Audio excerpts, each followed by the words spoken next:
What's going on, guys? Welcome to episode 81 of the Taste Cast, a weekly podcast where we talk about things, react to things, do a bunch of random shit. As you can see, we have a full fucking room. This is pretty much the whole Tasty crew, so fucking crazy. So I'm going to be calling this episode Taste Cast Ultimate. My name's Seth. I'm Chevy. I'm Josh. I'm Cody. I'm Rob. And I'm Chris. And we nailed it. Quick reminder that we're in a new month, so make sure to play Boltstorm and Yakuza Kiwami, both offer for free on PlayStation Plus. Play those, come back at the end of the month for Plus Club. Let us know what you thought of those games. We'll let you know what we thought of those. And our game of the month randomly picked is Project Zomboid, which is a top-down zombie survival game. You can play with friends, with a server. It's fun. Play that, come back at the month for Game of the Month. We will talk about that as well. We also have Discord down below. Make sure to click the link. Talk to us anytime, all the time. We're all very friendly, and you'll have a good time. And we are on Spotify, iTunes, and other podcast platforms. If you want to listen to us, you want to save some data, and if you are listening to us, you're on iTunes, and you're like, wow, I really want to know what these fuckers look like, you can go to YouTube and check us out on Tasty Loot Gaming. Yeah, so as you guys probably already know, BLIZZCON is happening as of recording. And we are going to go through most of it. Luckily, we have two seasoned vets and pretty much everyone here who has played most Blizzard games. Mm-hmm. But we will be navigating these waters with our captain, Rob, here. Captain Rob. I feel like that's a movie. Ahoy, mateys. So we'll be going through that in just a second. And for full transparency, if you're a big Blizzard fan, like I said, we got two people here who are pretty into it, but most of us still respect and like most Blizzard Try fans. my best to be objective. He will, but just keep that in mind. If I say a joke about Blizzard, understand, I don't know what the fuck I'm talking about.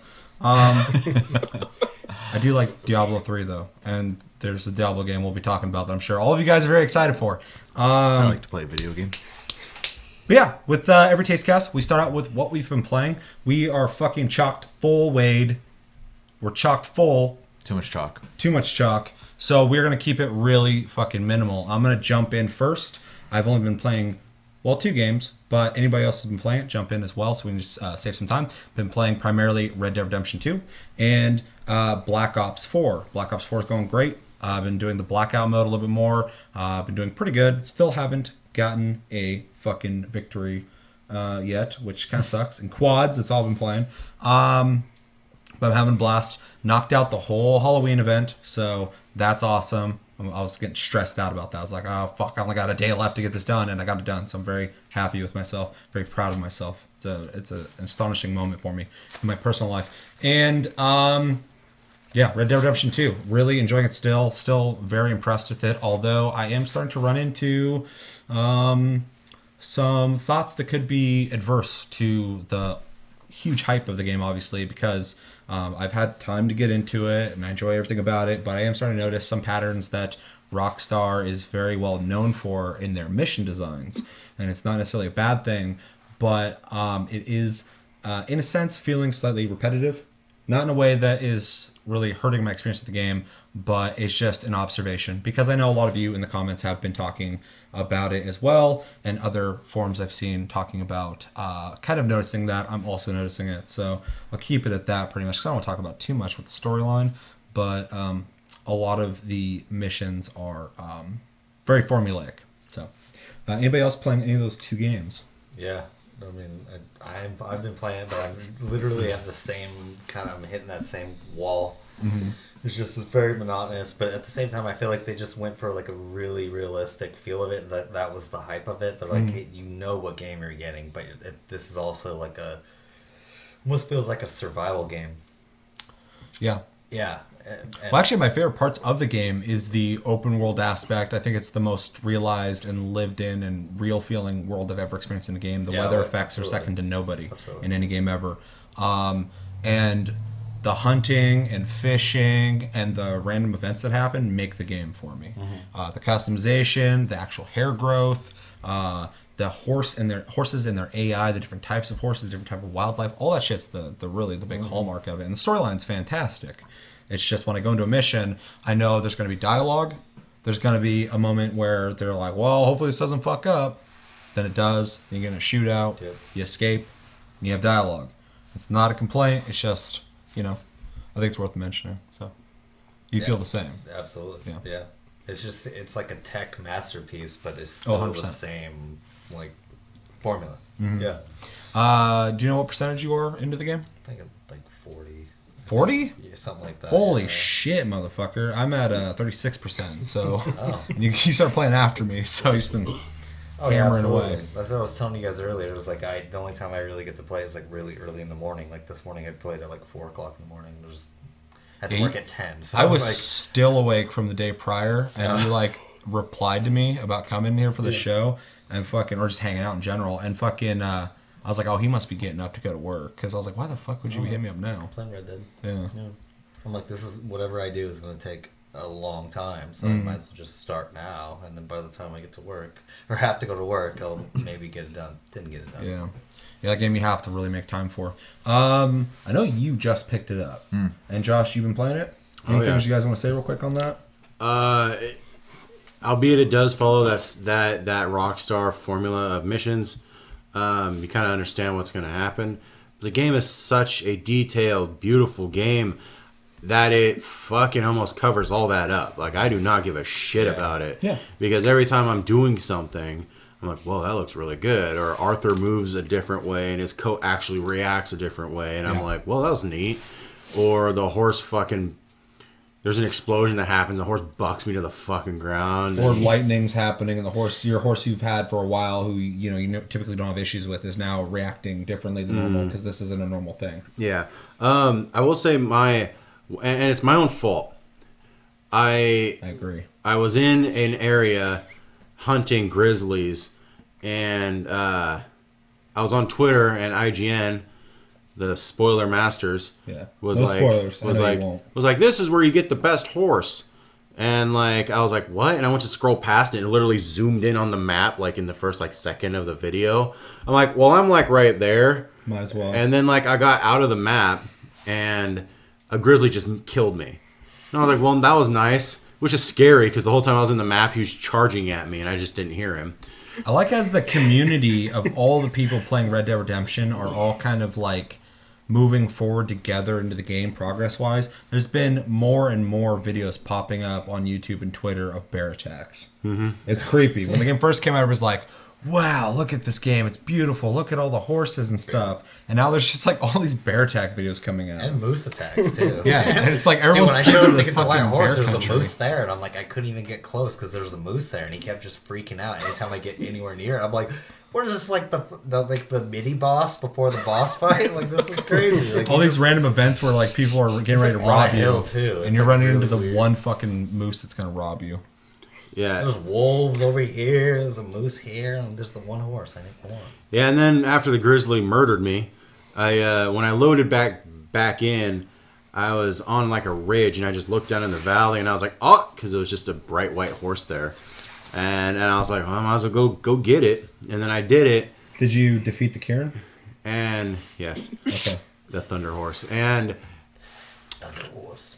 so my thing is, my original horse, I found out in the wild. I was like, this horse is dope. And I just lassoed him and I broke him. And, he was like, she was my horse. Like, I got her all the way up to level 4. We bonded. I cared about her. And then I got this elite horse. And I don't give a fuck about it. Because I'm just like, yeah, it's here. Everybody has it. Like, it's not fucking like a unique horse to me. Mm-hmm. But I fear of losing it because it is valuable. Stable that shit. And that's my biggest problem. And I don't want to use a weaker horse because I'm like, well, That's kind of thing that kind of obsessed with. There is a like the best horse because I think one of my favorite things is like finding a horse in a situation that you particularly like the style of it or the way it looks, and then you bond with it and you get that organic experience versus like, well, the best horse is out here, might as well go get it and make sure to break it in, and now I have the best horse. It kind of takes away from that organic feeling, which is why I've avoided looking up where it's at. Everybody keeps telling me about it, and that's fine.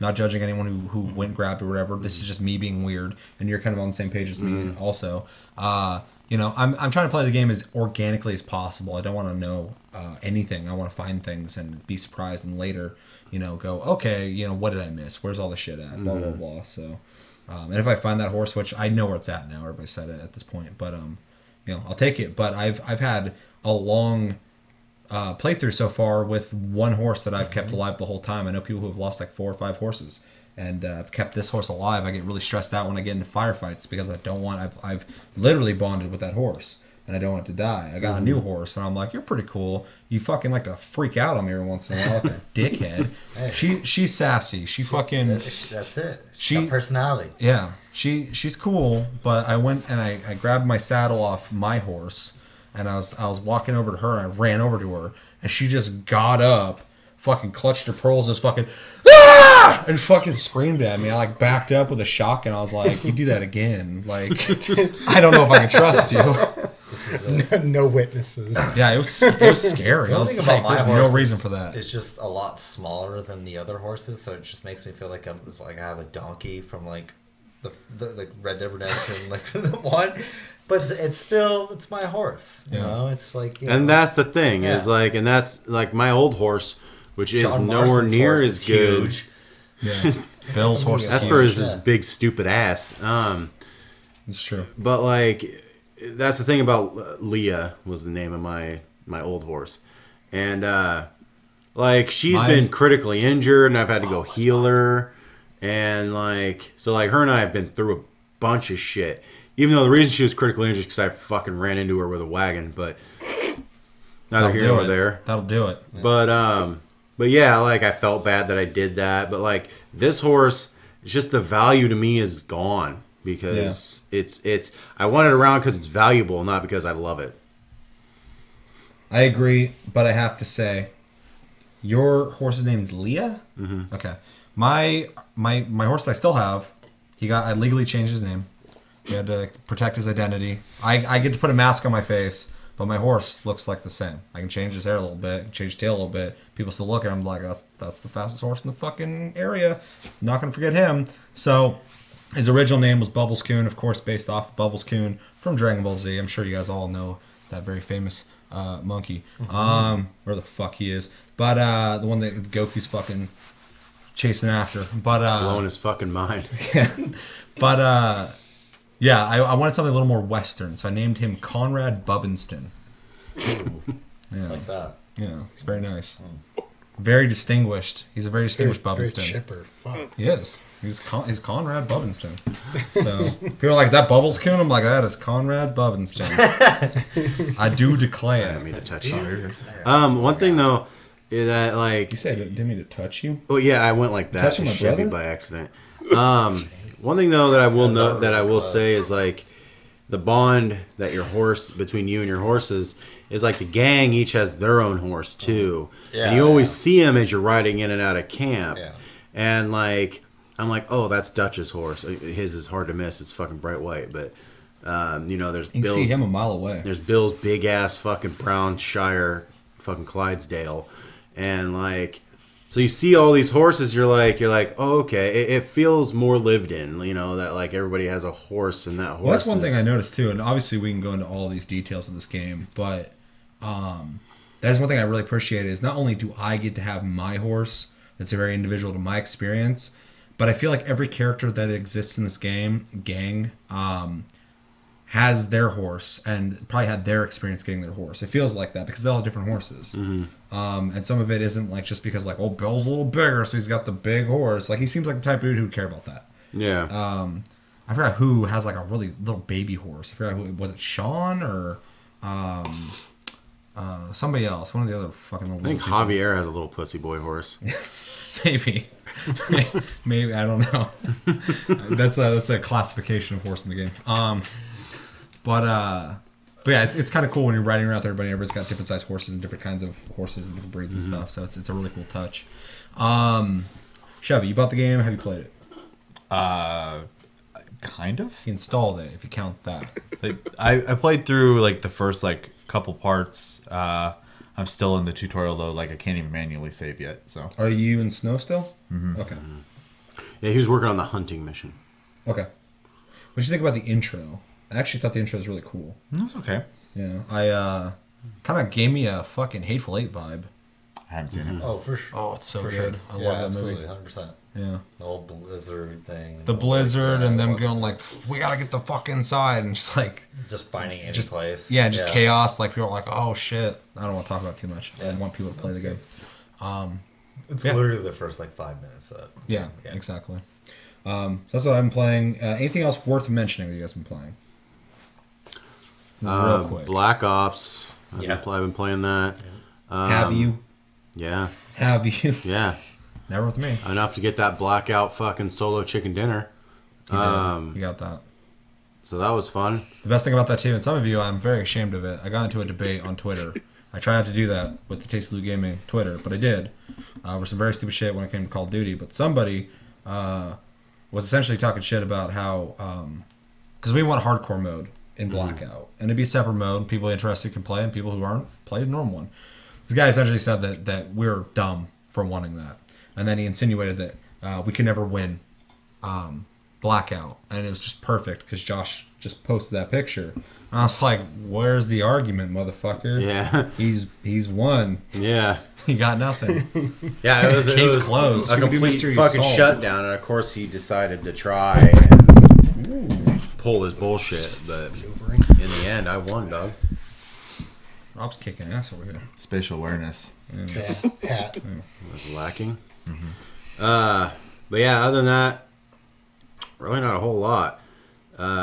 As busy as October's been, it's kind of settled down into a basic 2-game kind of weeks. Fuck, I envy that. I gotta go back and play AC. I gotta start Soul Calibur. Shay, what do you been playing? Anything worth mentioning? No. Nothing? Nothing. Fuck it. Rob, what have you been playing? Anything worth talking about? World of Warcraft. How's that going? It's boring right now. Oh, It's well, here come the fucking distance.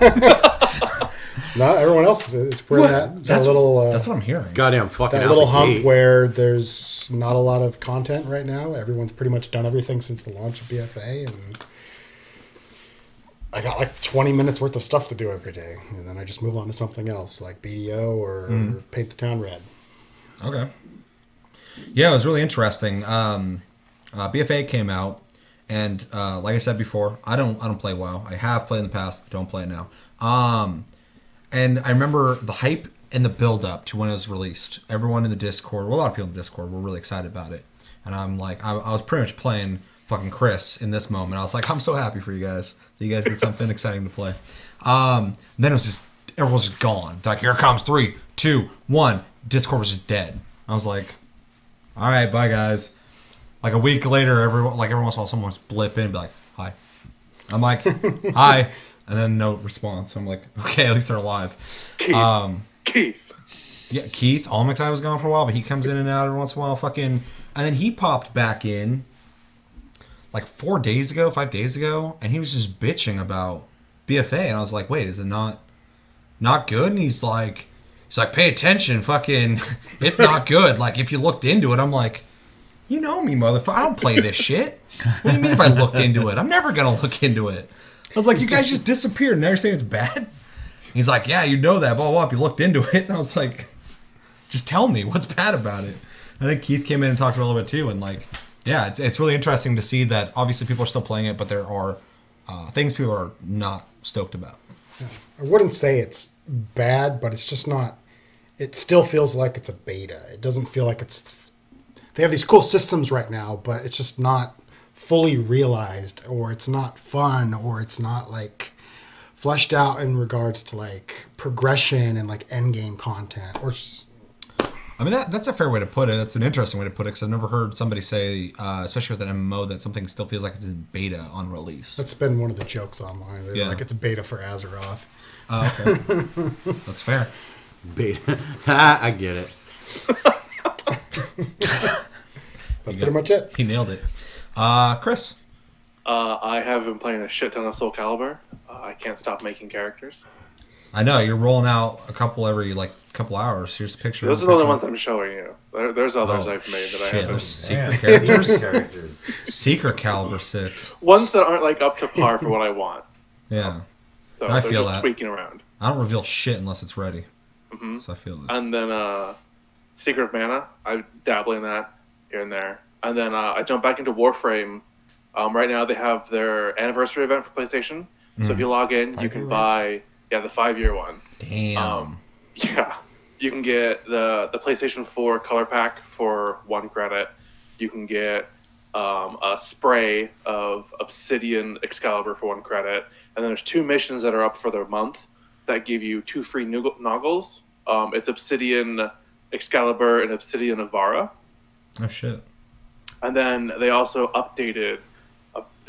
I can't even exactly what they updated, but maps have been adjusted so like they feel fresher. I went and did a interception mission, and the layout was different. Like it's still the same base map, but there's new containers in places, and things have been adjusted to different areas of the map, so it's not repetitive anymore. That's good they're even thinking about stuff like that, because if you've done it like, you know, this is your 100th, 200th fucking time running this mission, 1000th time running this fucking mission, you know, that slight difference is enough for someone like me to kind of go, okay, well, I mean, at least they're changing shit up, so.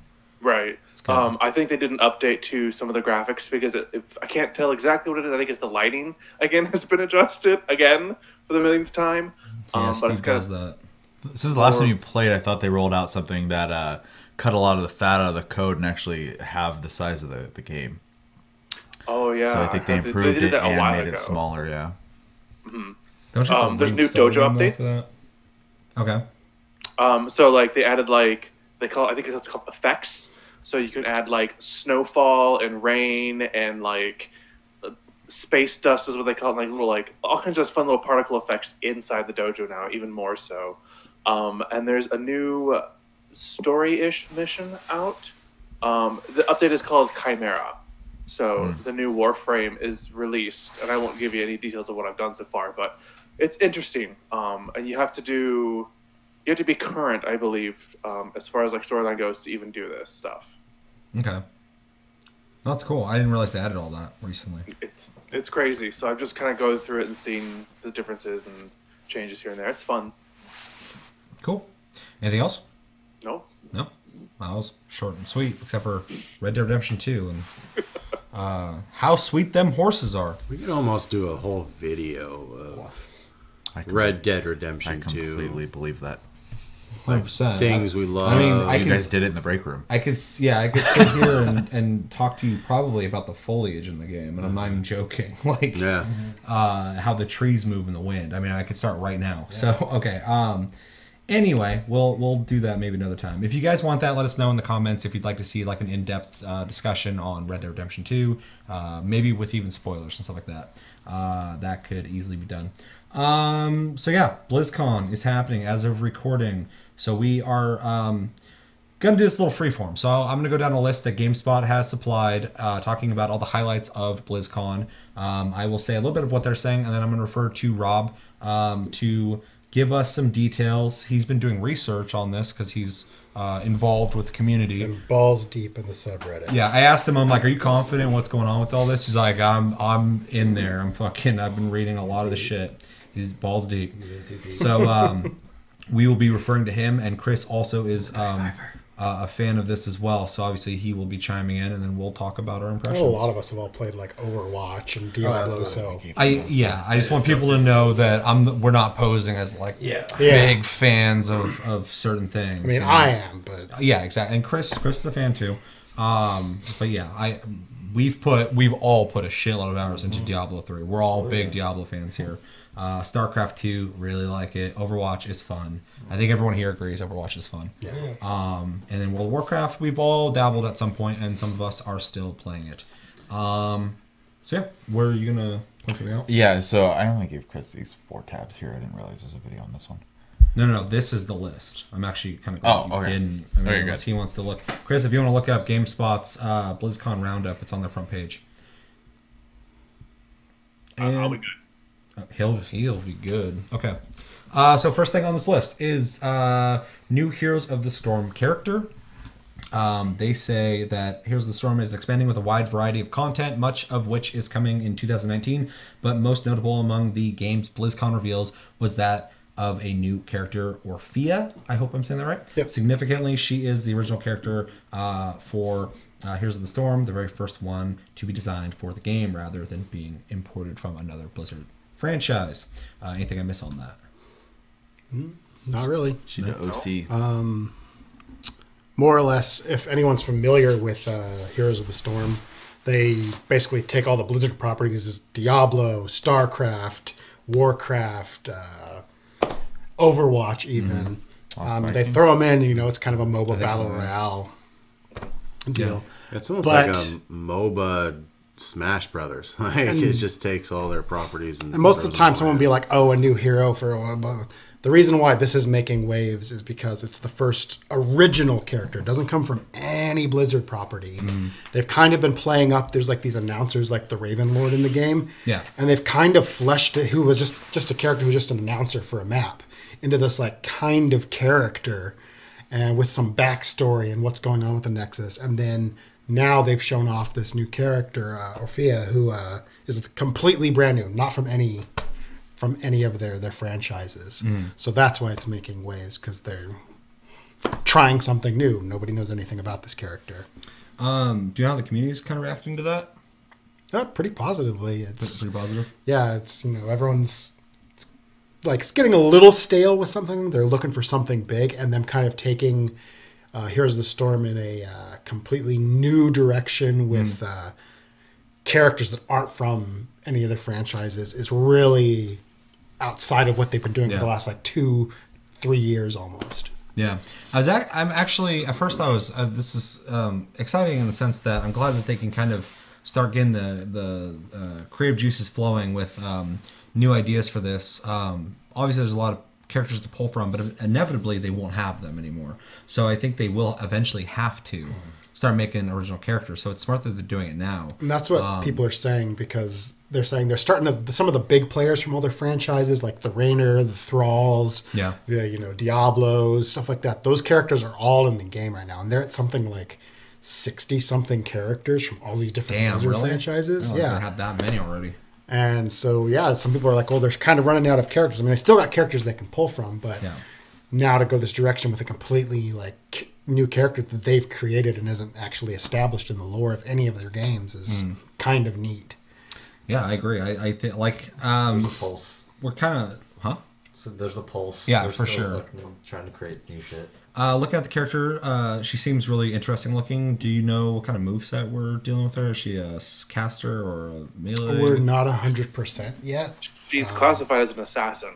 Okay. Yeah. There's a lot of burst damage. But there's also there's been talk of them also changing the different classifications that heroes fall under, maybe broadening it a little more, instead of just being hey, these are warriors, we're going to have, bruisers and tanks. And melee, we're going to have, range DPS, melee DPS, So that's more of a matchmaking balancing thing, though, because what they do in their matchmaking system is they try to keep the teams have the same classes lined up against each other. So, if your team has a tank, 2 supports, and an assassin, the enemy team is also going to, computer-wise, try to match you up with a tank, 2 supports, and an assassin as well. That way there's no, imbalance of, this team's all tanks and this team's all healers. Pretty much. That makes sense. Impressions on what you guys have heard? It's always good to have creating OC. Just kind of creates opens the floodgate per se of new characters, new lore, and Heroes of the Storm can actually become its own full-fledged game with its own story, and not just a place to dump characters in to battle one another. Which is kind of an interesting prospect, because as of right now, you're adding the original characters to this game now, but inevitably, if the game keeps going long enough, you might have more characters that are original than the ones from other Blizzard titles, which could evolve essentially how they think about the game and how they design the game.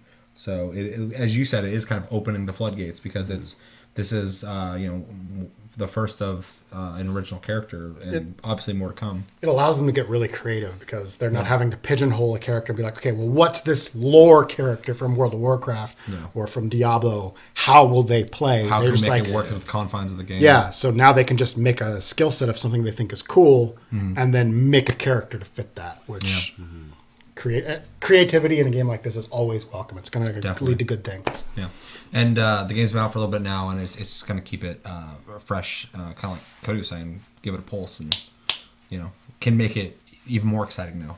Yeah, than it already is. And plus, it's way further down the line, of course, but I mean, it could open up for Heroes of the Storm 2 being a completely original game with original characters instead of just the Blizzard property imports. Possibly. And that way it can actually be its own franchise instead of relying on their other properties for characters and ideas. I don't think they'll get rid of it. It's just, I like the idea of like creating new characters, but I also think a big draw is people wanting to play those characters from their other favorite Blizzard games, like playing a Genji or playing a Thrall. It's a celebration of Blizzard. Yeah. Game. Yeah. It's It's kind a of like fan service game. Yeah, exactly. Yeah. It's like you like Blizzard, you're in the right place because we got all your favorite characters right here. Also, I'd love to talk about at some point, but today's not the day. The idea of sequels to MOBAs, because we're not really. I mean, Dota 2 is pretty much like one of the only ones, and that's only because one was like a mod essentially. So Dota 2 is like the first, pretty much, game. of like in a standalone game. So it's really interesting to think about those games that are always being updated. In my brain, they're always perpetually going to be updated. So when you said like a sequel, it's like, can they do that? Only really if you're switching engines at that point. Yeah. So, Chevy, Cody, anything? Chris? So, at least for me, I don't even know what this means. He's just over. The episode's over. Fuck it. Got nothing to say. it's a good idea, but I also feel it's a little late. I think a great example of doing something like this, actually, Chris would be very familiar with, would be Final Fantasy Brave Exvius. They do a really good job of, there's a story with original characters for the game, and then every few weeks, you do get a Square Enix property introduced to the game for fan service units, and then they keep rolling out story, and as they do that, they introduce more original characters. So you get a mix of both constantly. That way they don't run out of their fan service characters too fast. And they do get that creative freedom to, okay, where do we want to take the story? How does the character make sense for that? Blah, blah, blah, type of thing. So As much as I've heard you guys talk about Brave Exvius a lot, I just learned two things. First off, I did not know it had original characters. Secondly, I had no fucking idea it had a story. yeah. It's almost like a Final Fantasy It's game. a Final Fantasy game. for sure. We're learning today. Yeah, so it just has obviously a heavy emphasis on a gacha system gotcha, because that's how baby. they make their money. But I got you, baby. as you could, find out real quickly if you went to like the subreddit, the game is completely free to play. Able. Actually, I don't think you've spent a dime on the game. Nope. So yeah, and he has perfectly powerful units, like so. Yeah, it kind of hit that right mix. I didn't mean to interrupt. They did a really good job with the pay mechanics because they are not mandatory to play and enjoy the game. So That's how you do it. Yep. If you don't do that, people fucking go away. yeah. So, like my whole point, without making that all about Brave Exvius, was the original character versus fan service characters. I think that was a good balance. And if Blizzard wants to do original characters, I think it's a good idea, especially for implementing story.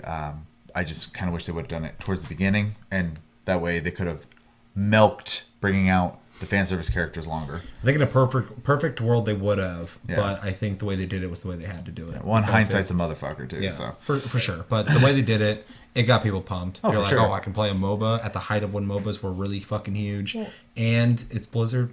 I mean, I'll it's say perfect. I'm not even a huge MOBA fan. And I think that one is fun to play sometimes. So. I haven't even played it. It's fun. I haven't even played it. Did Chris give an opinion?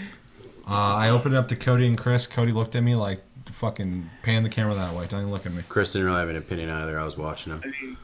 He's played a few nice matches to see with me, but the evolution of their storyline. They kind of hinted at this with one of their last events, which was the Dark Nexus, and they made two Blizzard icon characters into like entities that were from the game itself that had corrupted it. So it's nice to see like this expanded universe being like even greatly or even deeply expanded upon at all. So it's just interesting. She's weird looking, like she's floaty. Okay. I watched the Heroes highlight trailer for her, and she's very mobile as far as like a magey assassin goes. She can blink a lot, and like she doesn't walk; she just hovers. So she's floaty. Goddamn mangy assassin. Get that mangy assassin out of here. Cody, you gonna play Orphea? Nah. All right. Anything else? I don't know. Anybody else to say on that one? No. Let us know in the comments what do you think about Orphea. What do you think about original characters in Heroes of the Storm? And are you playing it? And give me a reason why I should try it. Another little tidbit that came out of BlizzCon that you guys should know. They're trying to get you on PC like they got me on PS4. Destiny 2 is free right now on PC. For the majority of the month. For the majority of the month. Download that. Get it while you can. You don't have to download it? Nope, there's a little gift box in the top. You click on it and say claim and you're done. Yep. Claim that shit. Just get it for later. Fucking some people don't want to touch it. I didn't want to. Now I touch it a lot. I might give it a try. It's fun. Rob should just pet it a little bit. Give it a little touch. And then you'll buy all the fucking Give DLCs. it a little That's how touch. they get you. Gotcha.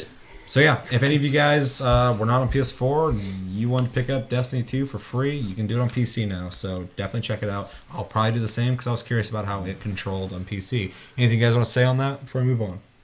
No, it's just cool. Oh, very cool. It's cool. Yeah. It's very smart too because they made a shitload of money that month when they gave it on think my eyes are PS4. gonna roll any harder for this one. Yeah, I'm just a little upset with the name. So, in partnership with Kellogg's, Blizzard has confirmed that there will be a Overwatch-based actual breakfast cereal called Lucio O's, which is It's a joke and like a spray in the actual game that they're actually putting out for real. So yeah. Do we know what flavor? Lucio flavored. It's Obviously, sugar it's flavored. sugar. Sugar They and look base, like baby. Fruit Loops. Trash. They look like just Fruit Loops that are just green and yellow. I'm sure they taste great. Yeah. It's sugar. That's what I'm saying. It's sugar and just a little bit of base on that. Thoughts? I'm gonna jump in real quick. It's Questions. Fuck you. Never mind. I think it's neat. Honestly, I'm not gonna buy it. I'm not. I mean, I would try it, but you don't see this very often. I think I'm not. no, it's just a quirky, fun little thing. I mean, it's kind of neat. Yeah, it's you don't see it. You don't see anyone do this. So like, I don't even eat cereal, so it's an interesting one. But it's kind of a cool partnership. I'd like to see more people, not only just like go like let's put our fucking character on your box to sell it, but like get creative with like actual brand and stuff like that. It kind of, brings stuff you might really enjoy in games to life. It's just kind of cool. They did that with, the last one I remember seeing was like the Batman versus Superman cereal. They did that kind of, so they do that kind of stuff. Star was a Wars, thing? it's like a Star Wars cereal. Yeah, Star Wars is fucking. They That's do that kind of marketed shit, hell. which is fine. But in video games, you don't see it very often. Yeah. But it would be awesome to see like. Where's my just Metal random- Gear O's? Oh yeah. Metal Gear. Well, no, You know- fuck Konami, but Well, like Snake my bites. thing is like Snake bites, it that's is good. really cool that they're kind of bringing it to life, something from the game.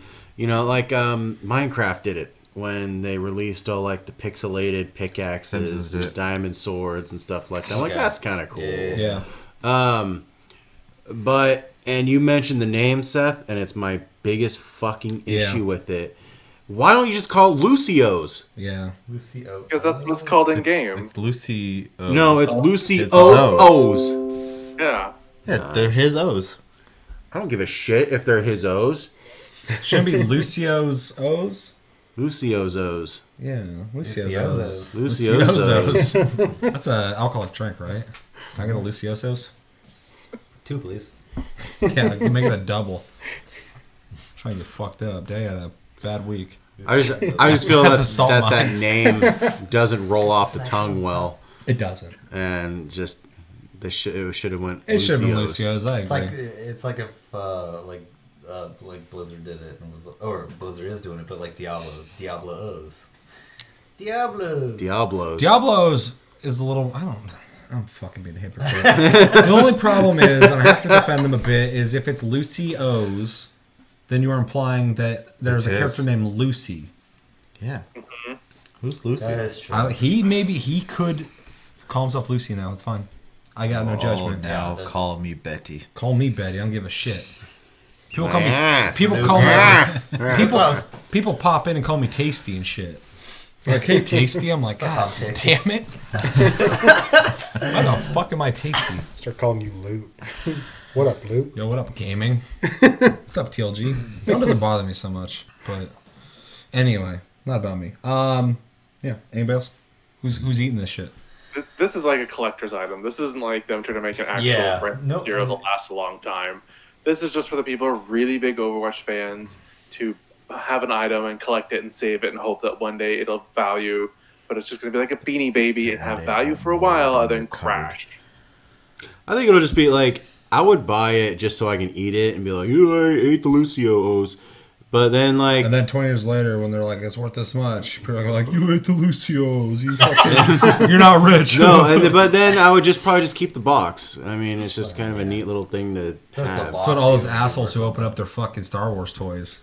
Fucking later, people are like, you opened that? It's value, man. Yeah.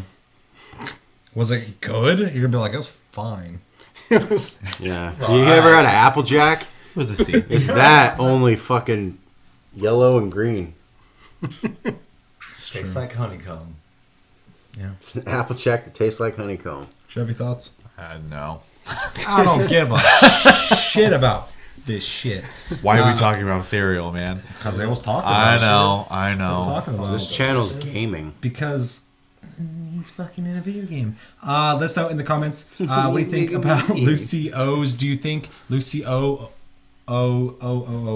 What do you think it should be called? Should it be Lucio's, Lucio O's? What other games do you think should have their own cereal? Or pot pie? Or Metal Gear Pop Pies. Drano. What kind of chemicals under the sink should have a video game property attached to it? And are you going to try this? And if you try it, please let me know how it is, because I will never eat it. How about Necro Crunch? And it's just bones. League of Legends Bleach. There you go. You dump it in your eyes after you play I'll say that it's eye fucking bleach. game. It's a tasty drink while you're playing. Trying to piss off people You to now. drink bleach. Now you can drink name brand League of Legends Bleach. On the next topic. WoW Classic release. World of Warcraft Classic is playable for BlizzCon attendees, and a demo is on the way for virtual ticket holders. For everyone else, WoW Classic will release in summer 2019. It'll be available with a standard WoW subscription. Rob, fill us in. Also available with, you can just actually get a subscription that's cheaper for just Classic, which might bring some of those players in that don't want to play current, like the people that played it back in 2004. It'll get them into maybe play it again. Okay. Everyone's been excited about it. Some people have been saying they don't think it's going to be very successful. I agree to a certain degree, but I think it's just going to be another thing that they can add to their roster of things to do. So when we get one of these lulls in like modern WoW, we can, maybe people will decide to go, hey, I never got a chance to try vanilla WoW 2004 WoW. I never got to try to get 39 other people to do Nax with me.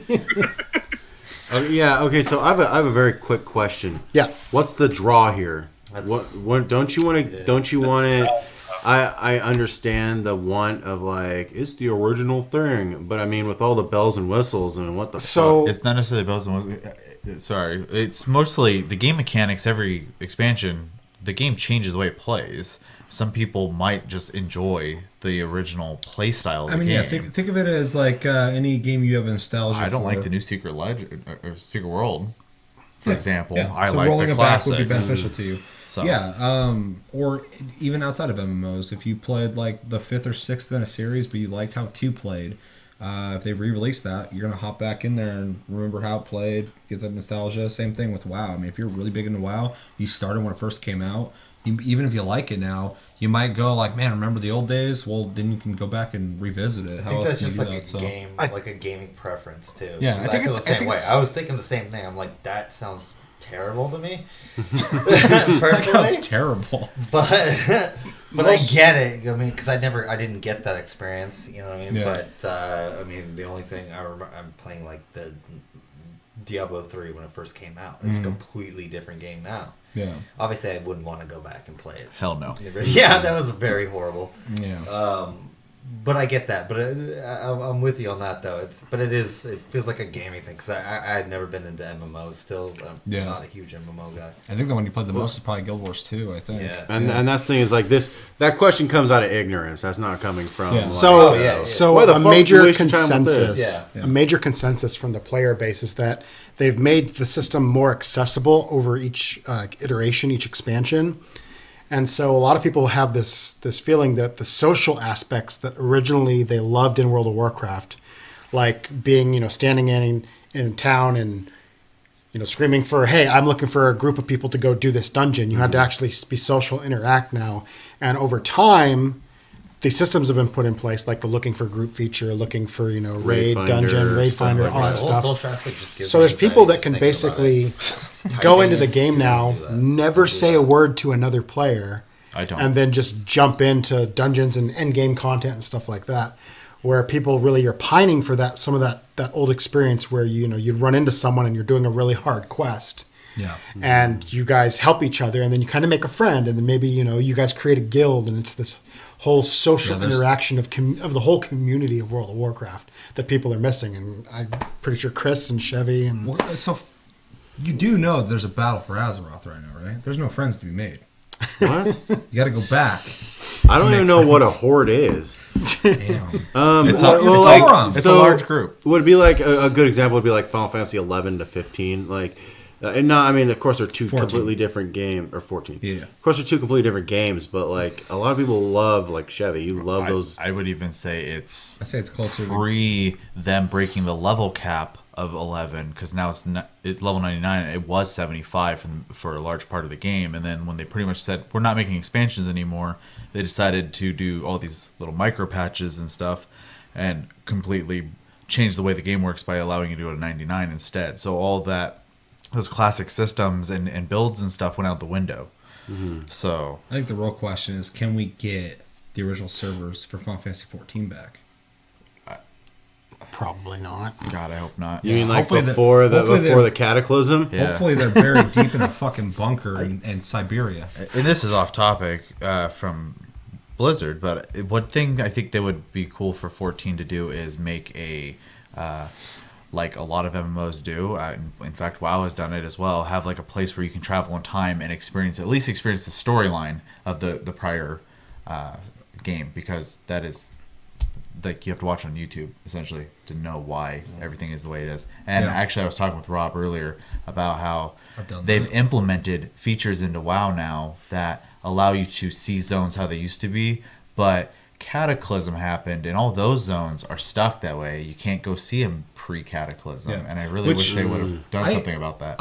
Like the first thing I thought of when I heard of this is I almost thought of it almost like as a museum to preserve history, Kinda. because you can go back and revisit, because Cataclysm did change a lot. Yeah, the world's completely different, Yeah, and I new mean, I players was playing back then. don't know what the world used to look like at this point. So I mean, like if you're like younger, maybe you're like 12 or 15 or something, you're hopping in this game in like the recent years, and you only get to hear these stories about older WoW, vanilla Old WoW, Molten Core, now or Killing you can- Onyxia. You can go back and check it out. It's like kind of like going through a window in time. I almost kind of wish more MMOs had like just like a separate server to go check out the old versions. But most MMOs aren't as ambitious in the sense of changing the world for this long as WoW has. Been They also doing. don't have the lore that WoW has. Exactly. So Some I people think are it's contextual. Some people are not like on board. They're like, this is a neat idea, but it's gonna fail. I'm in the latter camp. Like, I think it's gonna peak.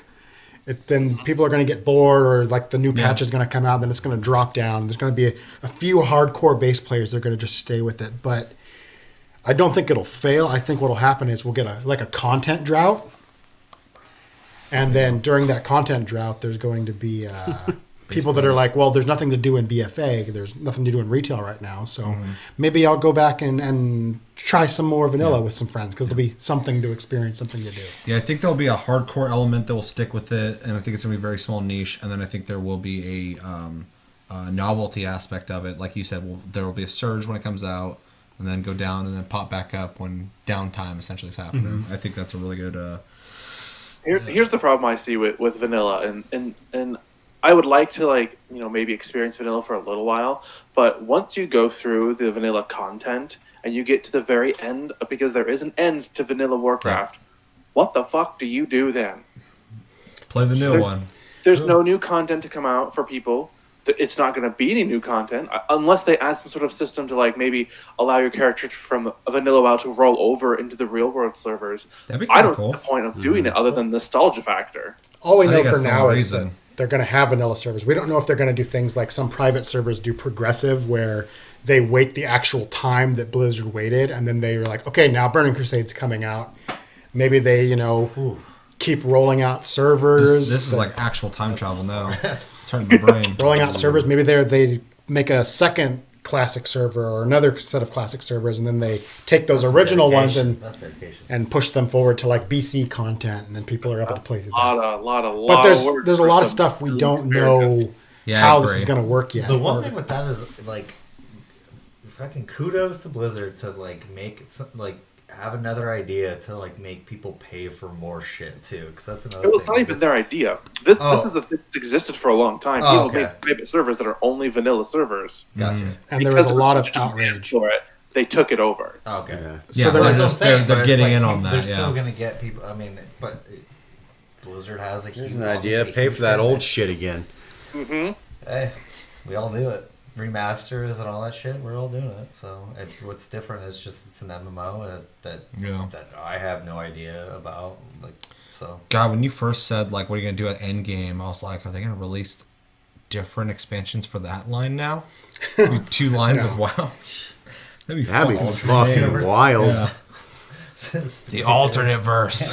That's Legend of Zelda timeline shit. Everything you're not liking in this one, go play that one. Give us more money. Anything else you guys want to say on that?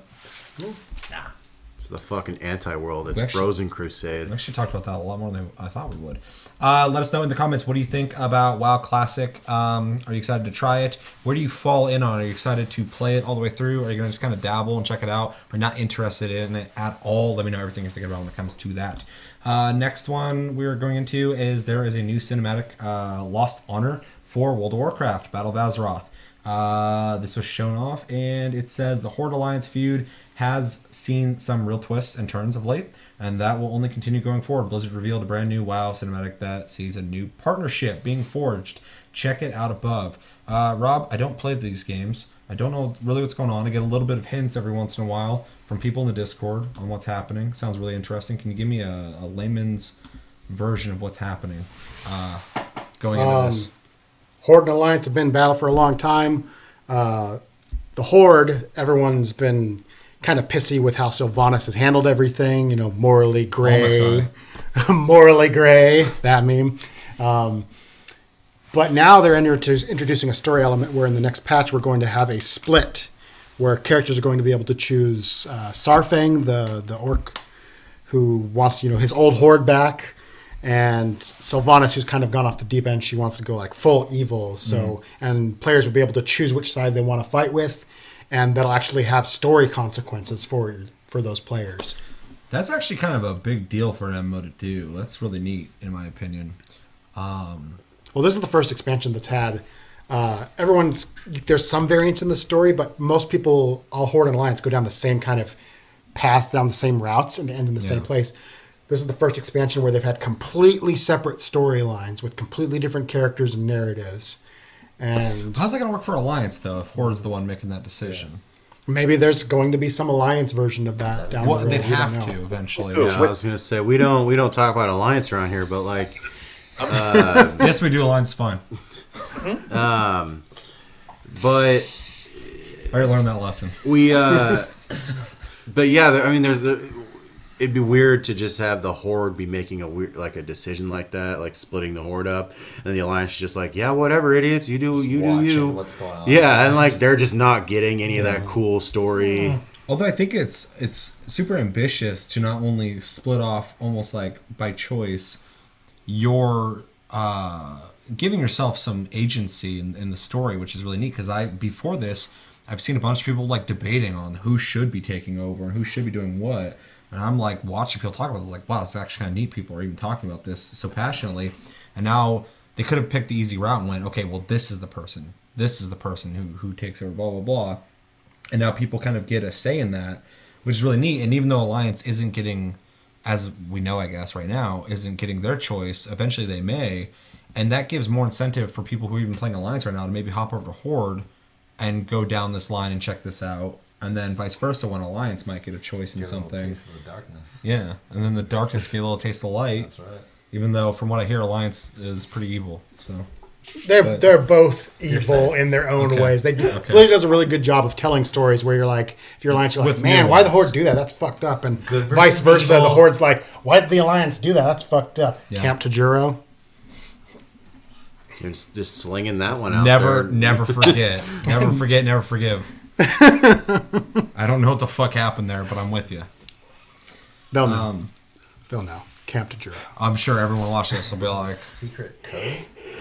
yes. It's Got 'em. dog whistling. Yeah. Bring me your hate. I don't care. Bring him the hate. Yeah, me too. We'll give you a sweater. I don't play this game. Anything else you guys want to say? I thought you were holding Chevy's hand for a second. I'm like, you need to just fucking chill out up there. It does look like that. It's like, why is Chevy so calm? Anything? Nothing? Okay, so we're going to watch this video. Chris, you ready? Yes. There's your foot, though. All right. World of Warcraft Battle for Azeroth Lost Honor Cinematic. Ready? 3, 2, 1, and go. Make this a little bigger.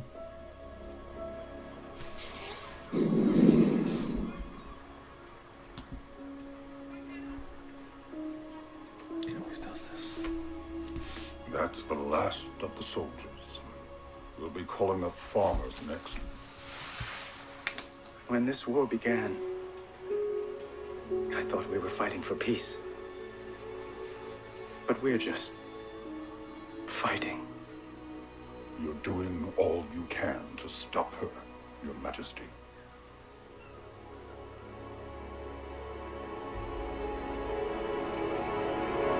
What's that guy's name again? Anduin Wren. Alugalin. Better than what I thought his name was.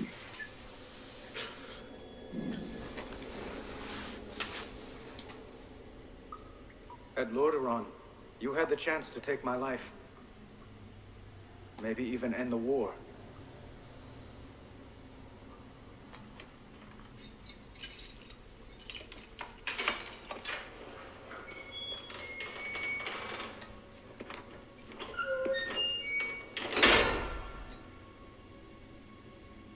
Why didn't you kill me? Could kill you now. Got that beautiful hair. Can't get that. I spared you because I believed you have honor. Was I wrong? Do you want more innocents to suffer? The Horde... I have given everything for the Horde! Bled for it, killed for it, and Sylvanas is destroying it. She will destroy everything. What I want is my Horde back.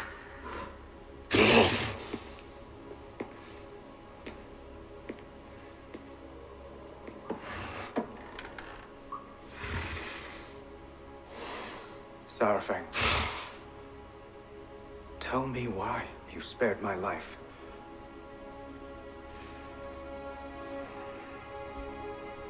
I hoped you would stop her.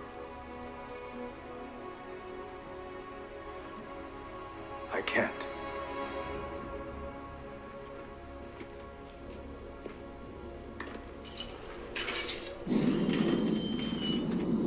Not alone.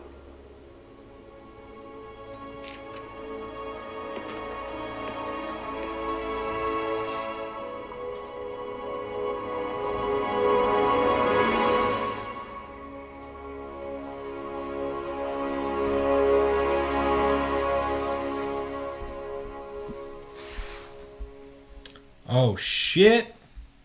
I don't know what the fuck's going on, but that was some dramatic shit. Well, that was actually that just literally explained what Rob was talking about. But Yeah, like, that's what I'm saying. That's perfect. And our YouTube Man, I gotta say, man, Blizzard, their CG, Yeah. they're fucking, Their CG. their shorts are almost like second to none. We always say this, and specifically with me and Chevy, who have fallen out of the game. We still always appreciate the cinematics because they're always done so fucking well.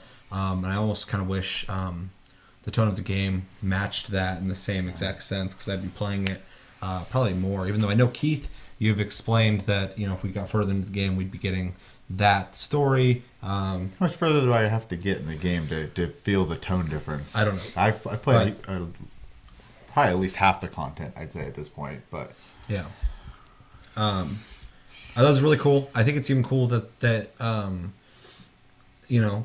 is already out, and it's cool that they're already adding more cinematics for where people have already gotten to in that expansion, to kind of maintain hype. It already got hyped. People have been playing it, and now it's like, shit, more's coming.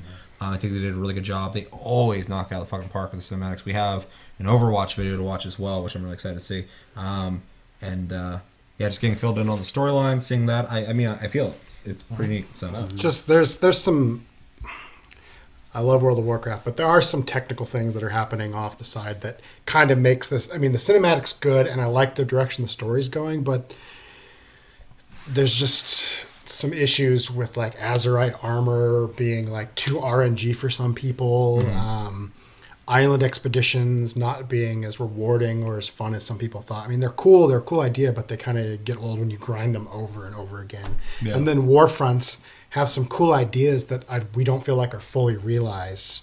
Like, adding like a PvP mode to actual like Warfronts or something like that. As it is now, you do this big giant epic battle and it's just NPCs and it's easy. It's almost impossible to lose these. So there's no like challenge. There's no like, I don't even know what I'm looking for in it, but I just know it's not enough. Yeah, they just didn't quite nail it. It sounds like, and they're trying to do some fixes for it, but at this point, there's so many people that are kind of bitter, and there's a good possibility they've lost even more subscribers and they're at an all-time low. Damn, but is that real? There was some leak, but it was proven like it was not complete data, so it's not completely true. But that they're somewhere in the ballpark of like some estimates are saying between like 3 mil to like 3.7 mil, somewhere in that range. Which is fantastic for a lot of MMOs. Yeah, but for WoW, I mean, they were at like 12.5. Yeah. It's quite the so fall. Hopefully with time for WoW too. With 8.1, they're trying to do some things to make Azerite gear better and make some of the stuff more engaging. So we'll see, and I'm hoping that it ends up fixing a lot of the problems and making the game really fun again and brings people back in, but only time will tell. So yeah.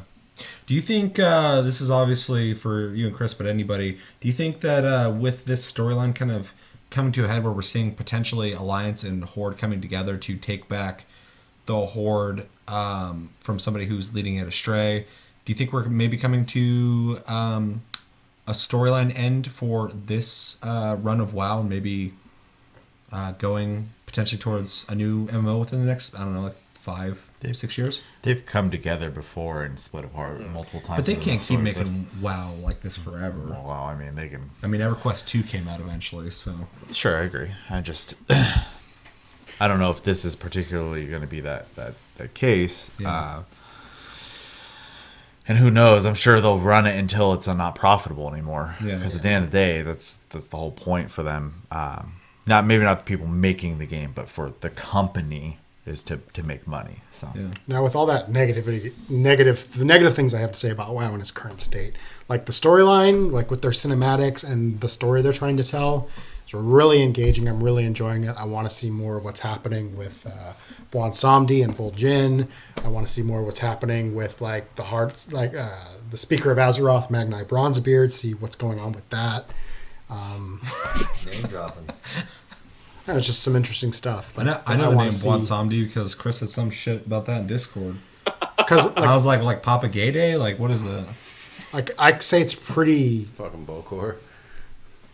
For everyone, I think it's pretty unanimous that everyone's saying the storyline is really good, but it just... The gameplay is what seems like it's lacking. There's some things there that need to be addressed, but... Sure. Chris, what's your impressions of that? I know you like Sylvanas. I do like Sylvanas a lot. I wouldn't say that necessarily I'm like a fanboy of Sylvanas, but like this is very like polarizing for the community, in particularly the Horde. Because you've seen in the Discord, there's very hard sides to both. Like people are really either hate Sylvanas or they love Sylvanas. There's no real gray areas in between, it seems. Almexai hates her. What? Almexai hates her. I know. He's talking about killing her. I was like, fuck. He's calling her all sorts of fucking names. I feel like she did something directly to him. Fucking bitch, I'll kill you. Took all the potatoes. Sorry.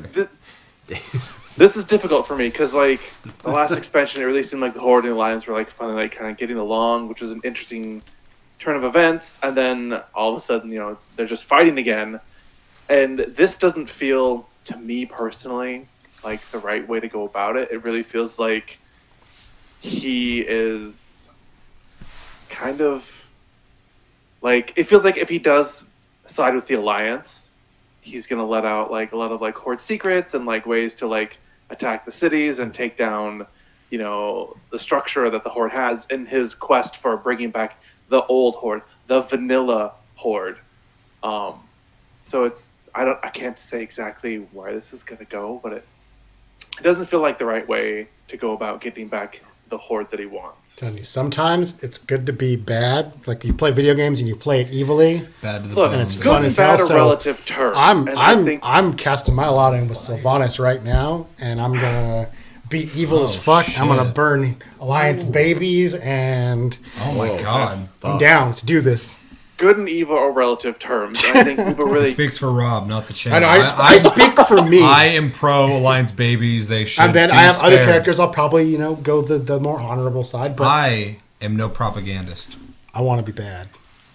good and bad. You can be bad. all Like you want. dark. Don't be bad. Be as bad as you want. Good and evil are relative terms, and I think a lot of people in the community don't look at that too much. They kind of see their side only as the good side and the other side as the bad side. And I've played both Horde and Alliance through many expansions, and they, like Rob has said before, they have good things and bad things about both. But I think this is just so polarizing for people. It's you got to look at the bigger picture, I think. I like it. I agree.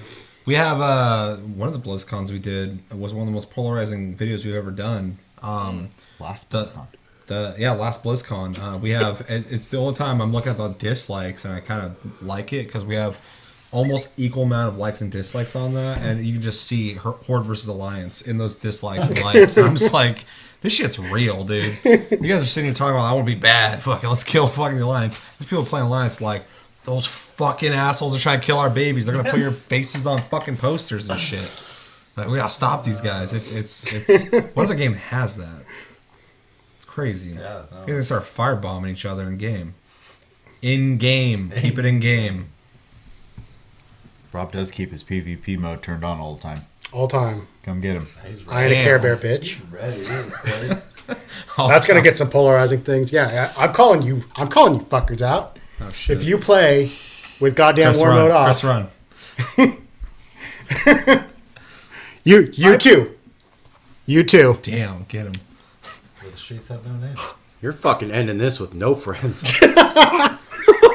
You must be bad. I want to be bad. I want to kill people.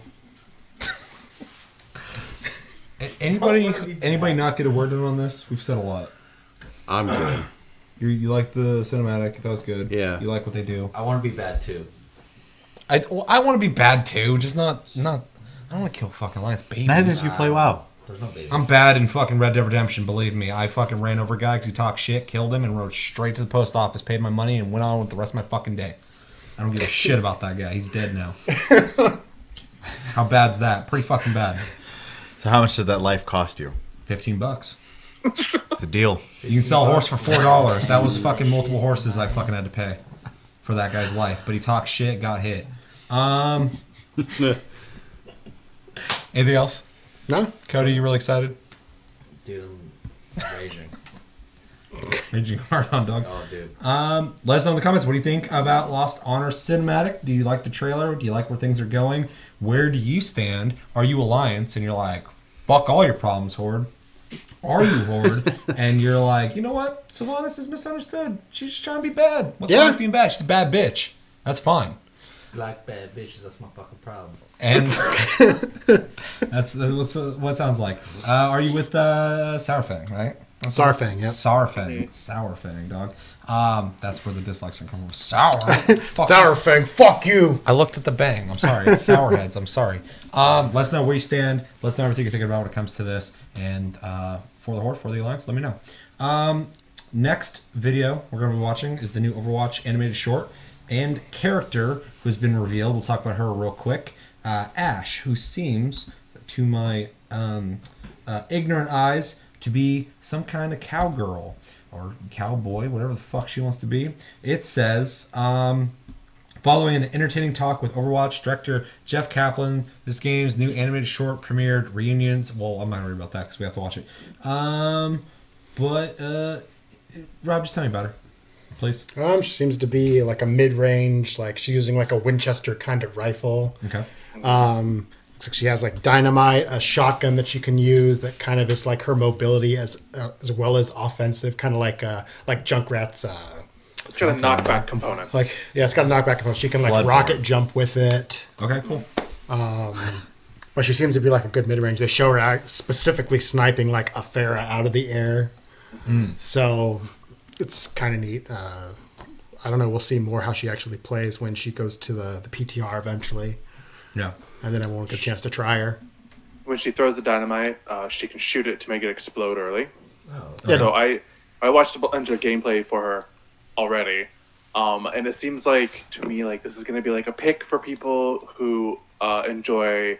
I think it's called hit scan, like Widowmaker type people, McCree, just like that fine accuracy type stuff.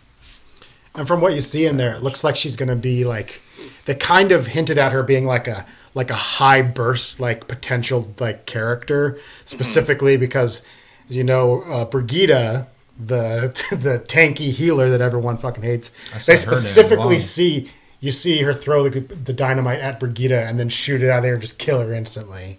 So it's kind of like they're playing with that, like, oh, she's going to be able to, drop some DPS, like, dropping it like it's fucking hot. One thing that they're doing with Ashe too is her ult is actually pretty cool. She actually brings on one of her. Follows Overwatch. And doesn't play. She actually brings on one of her henchmen into the map, and he's kind of AI controlled. Bob or some shit. Bob is his name. Bob. He looks like an old timey Dog. piano player almost, except he's an Omnic. And he has cannons and... doesn't he like Dante the characters in there? He like knocks them in the air and then turns around and is like... Boom, boom, boom, boom. Yeah, he can... so it's the first time... I think it's the only Overwatch hero that has like an AI as their ult. It's interesting. That can come in and kind of wreck shit while Ashe is doing her own thing. Just curious to see how much damage he does, if he's more of a CC character. How long is he out? Yeah. He's kind of like a beefed up Torbjorn turret. Except he moves around and has his own fucking... Beef Bjorn.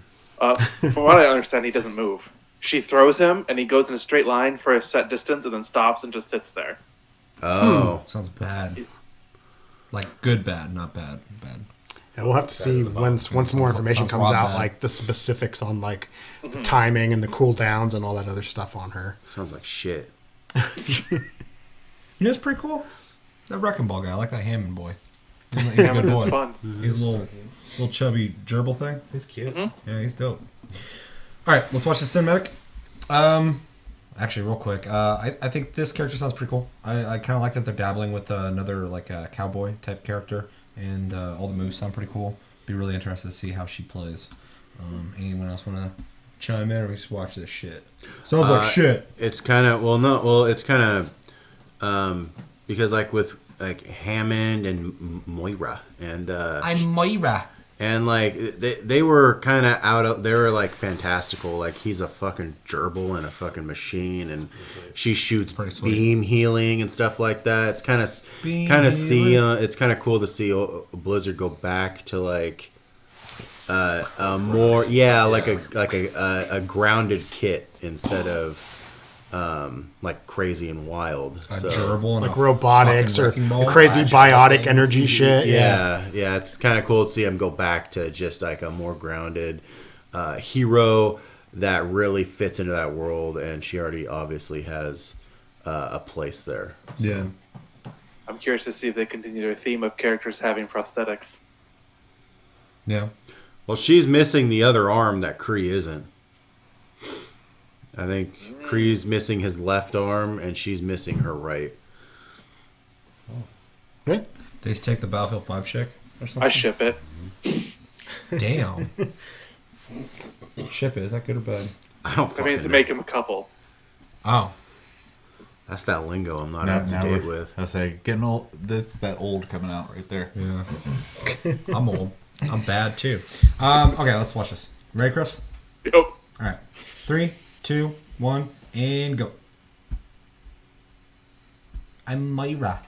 Myra. Milky. So that's the jukebox in the diner. That's what in Route 66. Yeah. Reunion. You sure you don't play this game? I don't He fucking play this doesn't. game He at is all. fucking. He's a big fan though. Jesus. I think the lore is really like interesting, and the world is neat. And all their shorts are dope. Yeah. Wow, that's the CG department again. The Reinhardt one was fucking sick. It's up 12 somewhere. So was the Bastion one. I thought it was fine. What's Pie. that? Jelly pie, dog. That pie ain't cutting that way. Didn't look good. Looked like robot pie. Boom.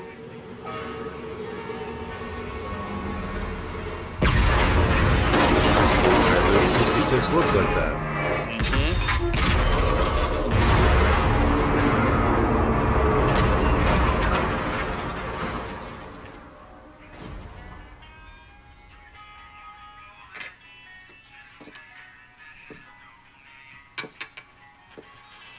It's pie noon. It's a cheap ass slice of pie.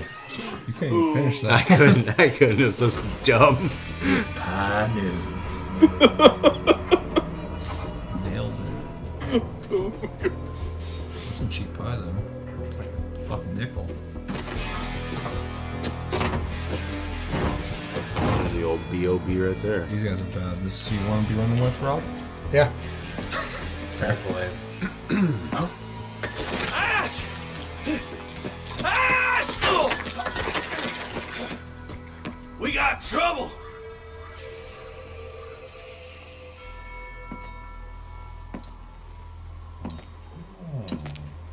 It's the law.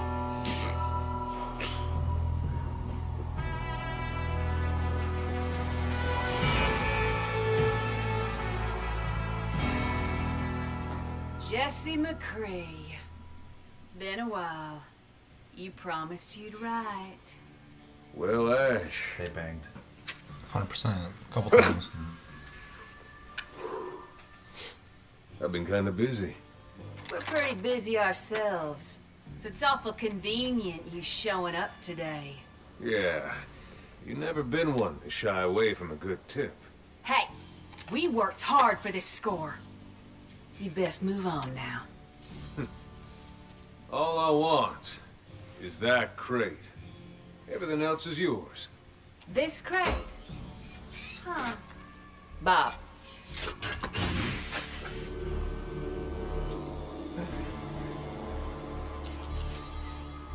Well, well. Now you got my attention. What is it? That's none of your business. Well, as I see it, now it's very much our business. Doesn't always have to be this way, Ashe. Apparently, it does.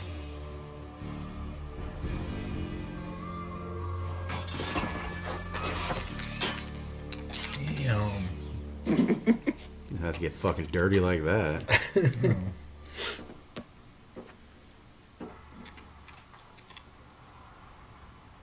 This guy's about to die.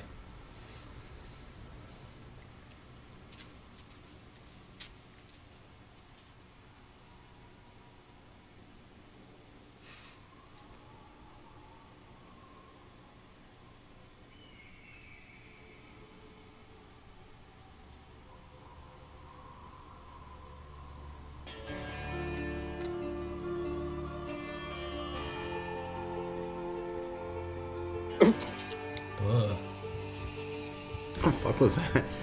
It's sweat and oil. A little bit of oil, yeah. That was the black Zord goo.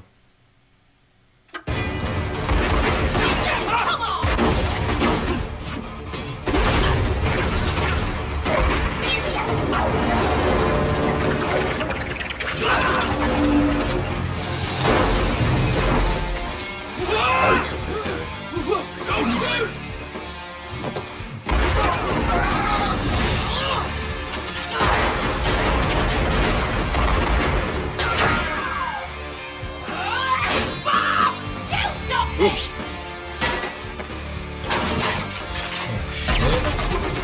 Dirty. Looks like Bob got himself some upgrades. Talk him out of there! Last chance, McCree! Toss out your weapon! All right, Ashe. Here it comes. Oh, shoot!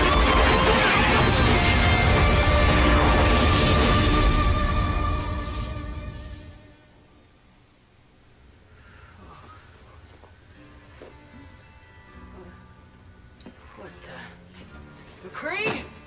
Sorry about that, Bob. No hard feelings. Hey, give me his hat back. McCree? Hey! Untie me, McCree! Say hi to the talking gang to for you. me. I will lock these doors! I'm gonna rebuild Bob, and I'm gonna have him rip off your other arm! Oh.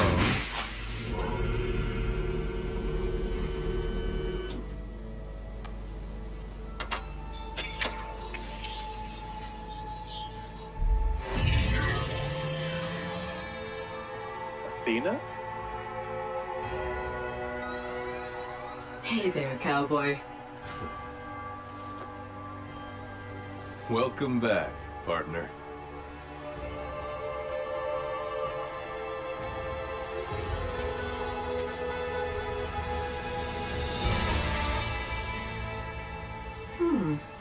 How long have I been gone?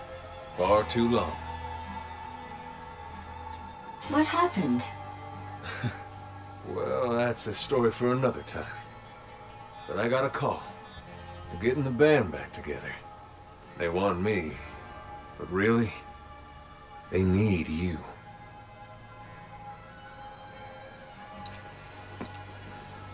Jesse, wait. What are you going to do?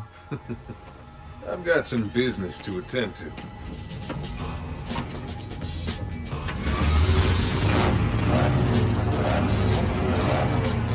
Say hi to the monkey for me. Monkey? Scientist. Whatever.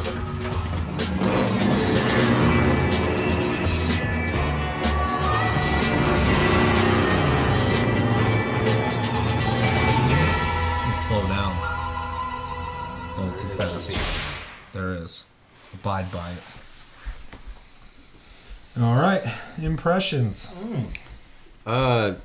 First off, again, the cinematic was really good. It really, I really love the theme, the campy Western theme. Yeah. I enjoy how it kind of explored their obvious connection, but it wasn't like, ooh, we were fucking running the game together. Dutch's gang. I really like how McCree used his moves from the game, like, which they all do in all the cinematics. I just really like they keep up with that theme, because he uses flashbang, his dodge roll, his hammer fan. Like he was true to him. I am curious about Athena because it's making me wonder if that's Hero 30, because she's a brand new introduction. So.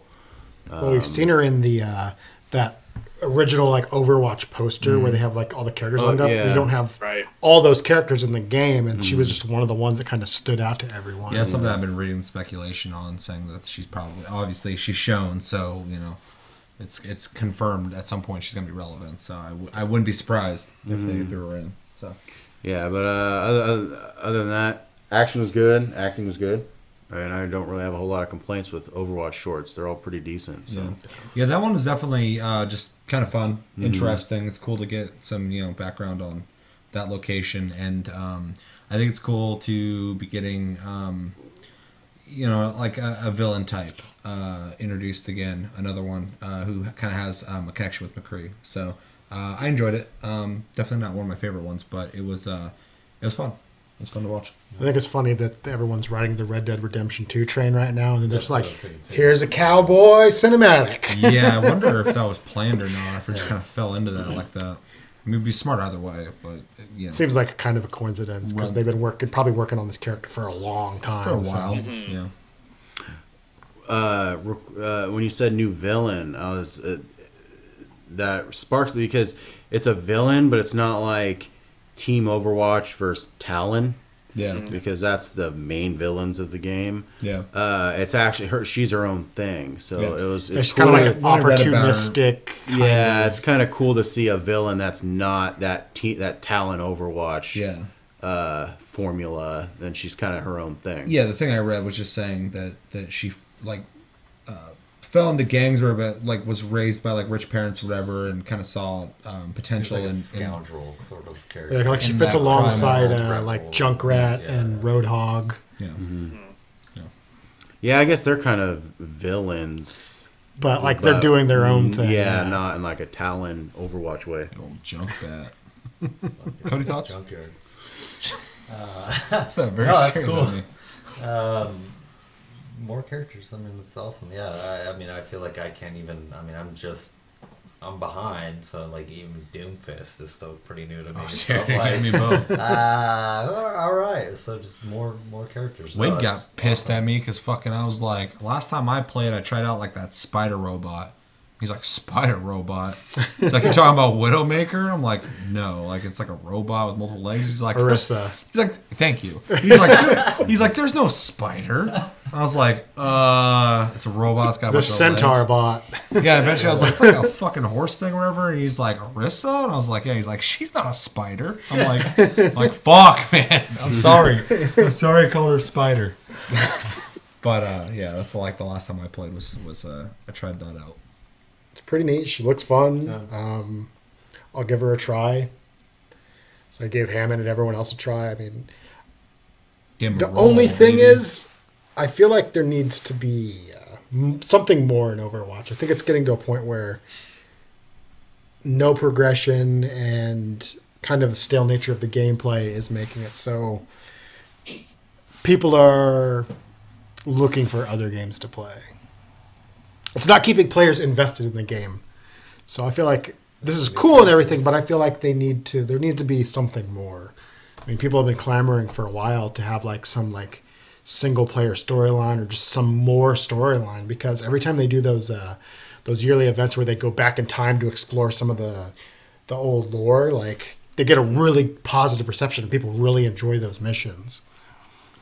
3 operator perks per character. You have to do specific tasks for each one to unlock. You can only have one active at a time. They got to balance that shit. People would love it. I don't know what it needs to be. I feel like it just needs something more. I'm just taking it after like other FPSs. I mean, like following like it's obvious because it's obviously trying to be competitive. Trying to change the mechanics, I think is very difficult. We don't have to change mechanics. Yeah, I just feel like they need to. Don't even touch them. We need something newish. Yeah, something exciting. Something that kind of shakes up like the player base just a little bit. Nothing, not like a actual like mechanical change of how the game plays or anything, but just like a new mode or a new like set of objectives or something. I'd like to see an actual PvE mode, not just Junkenstein shit. Or the other one where they go back in time, but like an actual, maybe like a fully fleshed out PvE mode where people who don't want to just play versus people, they can play cooperatively, and even have objectives in that PvE mode, not just like a wave based thing or whatever. I think that would just have a wave of interest and then it would fade again. I think you need some kind of longevity things to work towards. That's why I was proposing minor differences in characters that you could work towards. I mean, a lot of FPSs already have. I mean, Treyarch does shit like that with when they were first long-term designing goals. it before it came out. There was actually like I think a screenshot where somebody was showing off like a skill tree for like Winston, where you could like vary certain aspects of his kit in certain ways. Slight changes, like very minute. And they ended up scrapping it because they wanted an even playing field. So yeah. But eventually, you know, when they got to start thinking of ideas, they might go that route. So I understand their initial thought process, and you know, people might be against that. But I think you could do it responsibly without changing anything about the game. A lot of games have introduced slight progressional things without changing what makes the game great. Add hats. That's what they did. In fucking, I was gonna make a joke about that, and I'm like, yeah. That fucking blew up. Fucking Team Fortress 2. Angel Hat debacle. Man, that was fucking forever ago. I don't know Anyways, anything about that, and we'll have a history lesson on that another time. Chevy, thoughts, please. Good quality video, theme, and character were a little boring for me. Fair. So. Anybody else? Good. Fucking stoked. I kind of agree. You had the last character, hamster, and a giant fucking robotic ball, and then you've got girl with a rifle. Yeah.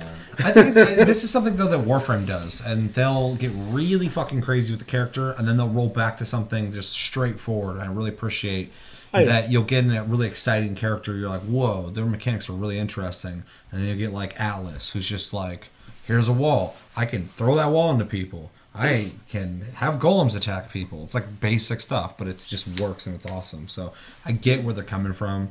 I do think she is probably one of the more underwhelming characters I've seen in a while in the game. But she fits in line with like McCree, like a Widowmaker, all those characters that have very basic kits. Spider robot.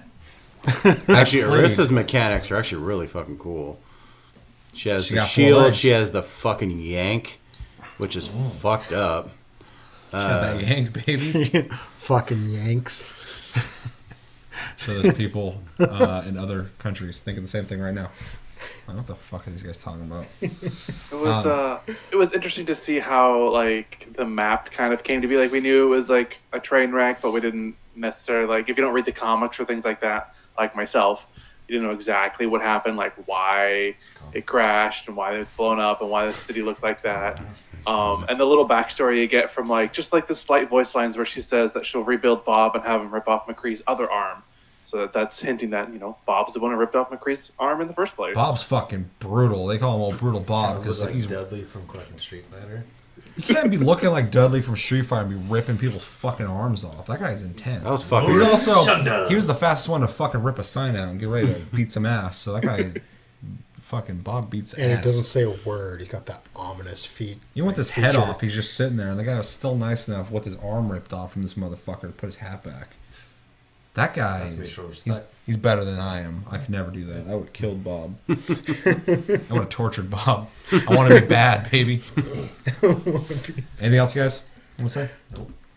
Let us know in the comments, what do you think about Ashe? What do you think about that cinematic? I'm sure you loved it. They fucking nail it every time. I don't think they can make a bad one.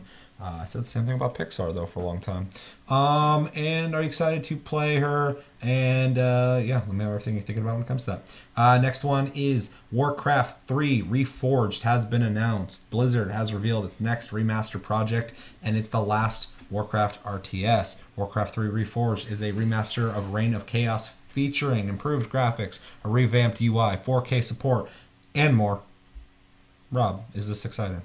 I'm super stoked. Not necessarily for myself, but for people that didn't necessarily try it back when it first came out. Like PC gaming was still kind of on the growth, like on the upscale. It wasn't because that came out in like 2000, right? Yeah, it was a while ago. It was around 2000. I remember when I was. But you've got these people now. Like fucking. Sure, was there. I remember because I remember Chevy played it at least. I played like a map or two, yeah. There's these people that are. How the hell's that possible? There's these people that have been playing like World of Warcraft for a while now, and some people that may have not actually played Warcraft 3 because the Warcraft 3 events, when they were releasing Warcraft 3, they were already in production of World of Warcraft. So they were like, these two games are going to tie in. So Yeah, that's why Warcraft they look 3 similar. only takes place 5 years before the events of the start of World of Warcraft, Yeah. the classic stuff. And especially with Classic coming out, people will be able to actually go jump in from Warcraft 3 to Classic and just, bridge that gap essentially. Because Warcraft 3 is a really good storyline. I mean, that's where we got our Arthas storyline. That's why Arthas was such a big deal. Why Arthas was, Blizzard's baby. And then we got to finish it up in the second expansion, Wrath of the Lich King. And people will get to see that and actually try it out and see the story and how Thrall, founded Orgrimmar. It's just going to be really neat. I'm really excited for people to actually be able to try it that have never tried it. Blizzard's bad baby. Yeah, no, I mean, that makes sense, especially when you connect it with the classic servers coming back. Just giving people a taste of the old games in a newer way, more modern way, which I think is awesome. And also, I'm a fan of RTSs, so going back and playing Warcraft 3 would be kind of interesting to re-experience. So I'm definitely interested in as well. I like RTSs. I actually played Warcraft 2 on PlayStation. Damn. Sins of the past. Yeah. Dark times. And I played Command and Conquer on PlayStation. And I played fucking Diablo, the first one, on PC, but also I played on PlayStation. It was fucking gnarly. Yeah, it took up a whole memory card. It was fucked up. Ridiculous. But anyway, the balls that those guys have to put that on a fucking disc for PlayStation. But yeah, I have good memories. I never played 3 because it didn't come out on PlayStation. But I only play PlayStation. I still am playing PlayStation. But send help. This is something I would like to try. So I remember didn't they introduce Heroes? This is the one they introduced Heroes in. Yeah, and then directly branched off into like people making mods for it and then becoming Dota. Yeah. Because of the hero classes. And that's where the kind of MOBAs spawned from, was those mods. So it'll be kind of cool to see where it all began and to kind of get an updated version of it. Plus, the fucking RTS genre is dry as hell right now. So yeah, there's a lot of things coming back right now. It's a great time in gaming, but RTS is definitely welcome, and people are fucking around with it. Command and Conquer, fucking whatever the hell that bullshit is. And so it'll be nice. It'll be nice to get a few little raindrops in that desert. So. This isn't like predetermination like of Diablo. We're just saying Command and Conquer being put on mobile's bad, but we'll get into Diablo in a bit. I just really like Command and Conquer. I know you guys do too, and what they did is irredeemable. Let's get everyone all hyped up and ready for a imagine that. A game you might really love, a brand new iteration. Oh, it's on your phone and it's simplified. Maybe it's reskinned. Foreshadowing. I don't know. Maybe you can tell me. Chevy, RTS. Oh, that's cool. Yeah. Cody, that's cool. You gonna play it? Actually, I might. I do remember that being one of the first. I don't think I played very much of it, but I feel like my dad played it at one point, because I do remember that RTS thing, but I had no idea what was going on, so I would just get into it and just point and click and be like, oh, okay, I died. I had no idea what was going on. No idea what was going on. Maybe this time you won't die. Oh, exactly. Yeah, you can redeem that. Yeah. It's all the sins we're talking about today. That's right. Chris, thoughts? RTSs are fun, and it's nice to see them remaster one. I haven't played this one, so it's going to be interesting. Should. Oh, cool. It's so good. Yeah, you'll probably appreciate it since obviously you like the lore of WoW. So let us know in the comments, what do you think about this being remastered? Did you play the original Warcraft 3? Are you excited for this? Are you not excited for this? Are you like, dude, they don't make RTSs for a reason, because I hate them and they listen to me. Let us know everything you think about when it comes to Warcraft 3. We have one more thing. I think this will be a short one. This will be very short because I don't really have an opinion. But Hearthstone expansion, Rostakon's Rumble. Yep, announced? Rostakon's Rumble, the Zandalari troll leader in the new expansion. If you click on him to get the bonus text, he gets a little sexy with you, so be careful with that. But I don't know if you can do that in 2018. I think it's like, But it looks like fun. I mean, it's more of the same. I mean, I love Hearthstone, but it's just another expansion. So we'll see what it is if it's fun. Me too. Chris. It's another expansion for the card game. Ooh. I don't play it. Okay, I'm with Chris. I double Chris's I don't response. play it We'll either. get more information. So, and then we'll know more of the ins and outs Does of what's. anybody other than Bad Rob play? Fuck no. Okay. I dabble. I'm not good, but it's Fuck all right with no. me. I mean, it's just kind of, it's like the last thing I go to if I'm Yeah. looking for something. You to do play it though? Yeah. Interesting. Oh. I would have figured Chris would fucking just touch a little When bit. it came out, I played a lot of it, but then it's just kind of faded out of my view over the years. Do you like Gwent? No. Fucking Gwent, bro, Gwent. He's done talking to you. Don't ask those kind of questions, motherfucker. Gwent, he just Gwent. phrases. Don't answer that shit. Let us know in the comments what do you think about Hearthstone's expansion, Rumble, Rostacon's Rumble, and are you playing it? Are you digging it? Or are you gonna play it? And yeah. Last thing we're gonna talk about, real quick. I'm just gonna say it out real fast. StarCraft 2 gets a new co-op commander. StarCraft 2 is adding yet another co-op commander, Zeratol. I don't know if I said that right.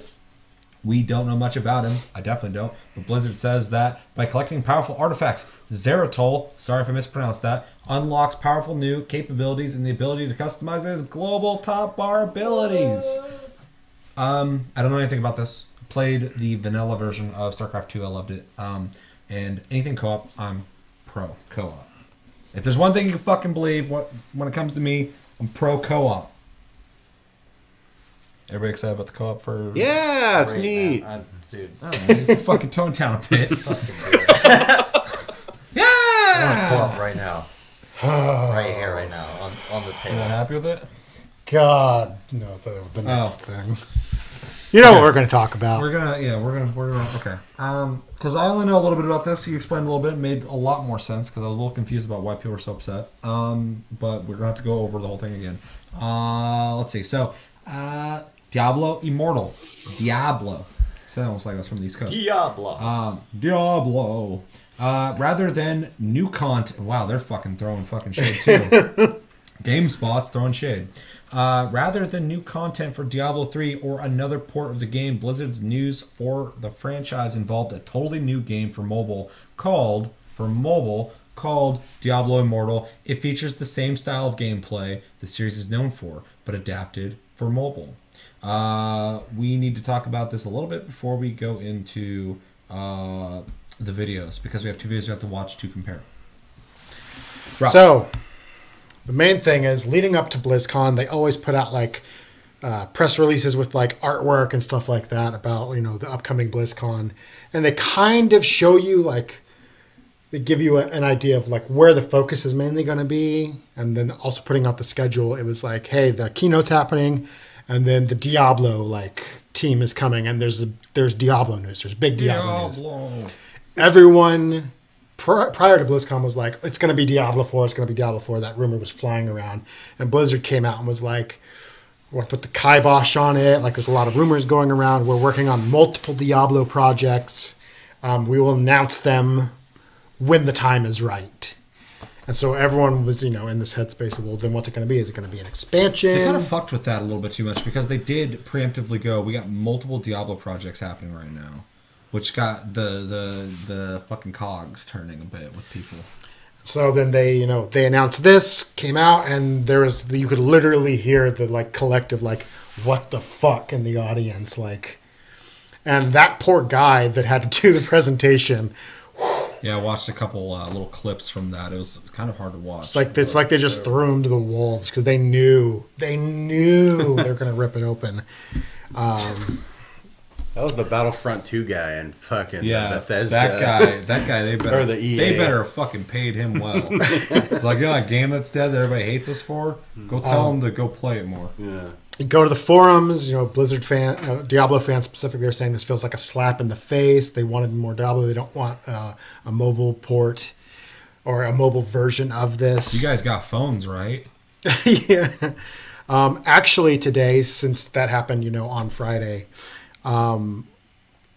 there was an interview with Alan Adam, and Dan Agron. They're the executive producer and production director. Basically, came out and kind of tried to defend it, and they're like, "Look, we said we're working on multiple Diablo projects. We'll announce them when they're coming. We have multiple ones coming out. Kind of." Leading us to be like, hey, there's stuff that's coming out for the PC game as well. We don't know what that is, but that's kind of what they hinted at.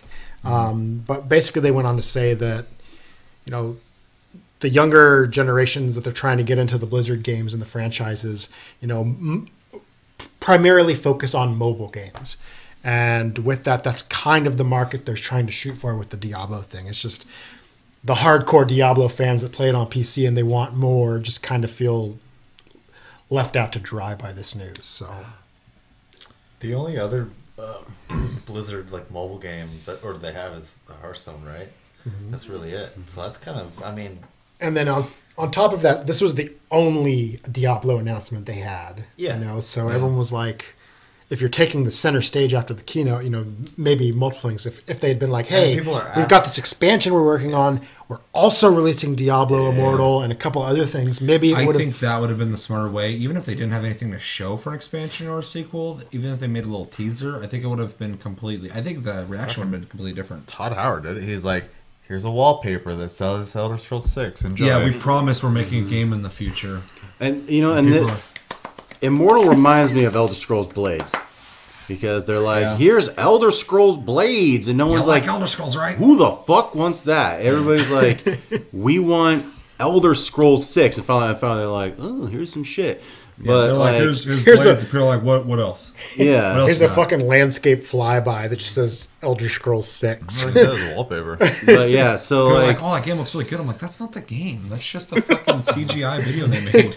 So that's what it kind of reminds me of. I was just like, it's just disappointing as fuck, because they're just like, yeah, here's another Elder Scrolls kind of property for mobile, and anybody says it's so dirty. Yeah, it is dirty.